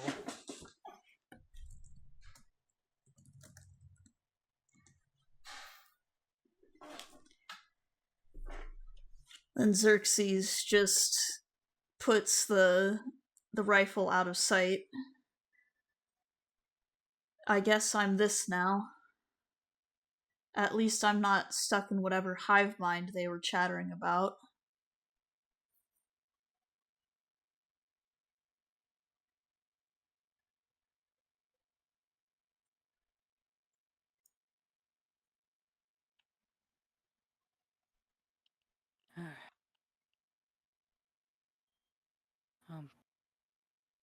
Thankful you were able to help us get out of there.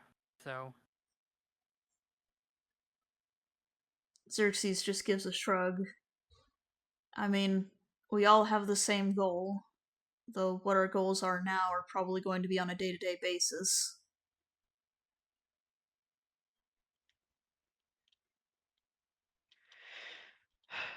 Food, shelter, information, staying away or protecting from hostiles.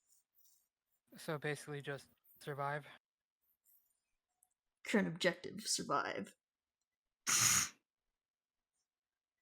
Actually completable this time.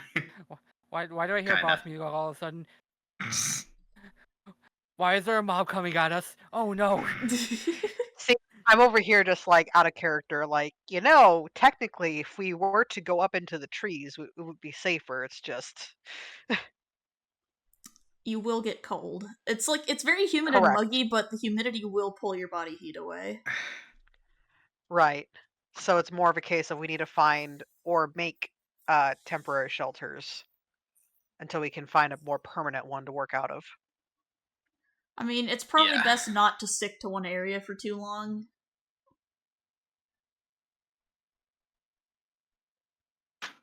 So Xerxes will probably chime in with, we should probably sleep, but after that we can make our way to that settlement to the north that Jackson mentioned. From what I I saw, can take. oh, No, go ahead. I saw a bit of water on the way up there, so might have to find a way to cross. But it was the only signs of civilization I could find.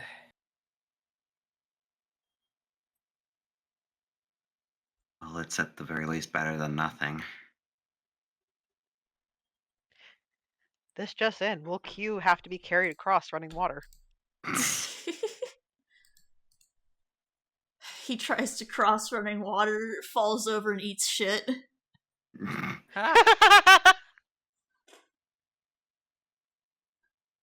How can you run if the water's already running? Talia just holds up a hand. I can take point in trailblazing. I've got a lot of experience tracking. That's when Xerxes gives a nod. I'm tired, but I don't feel the need to sleep. I don't know if bugs even can sleep.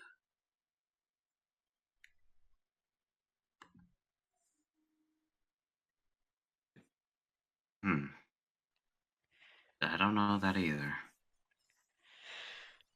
Well, you can try when you're relieved. I'll take the opportunity to get some shut-eye before relieving you for a shift.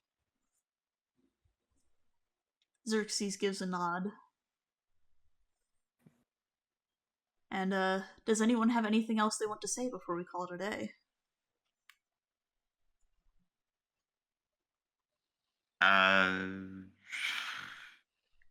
Nothing really comes to mind aside from Q going to get some shut eye.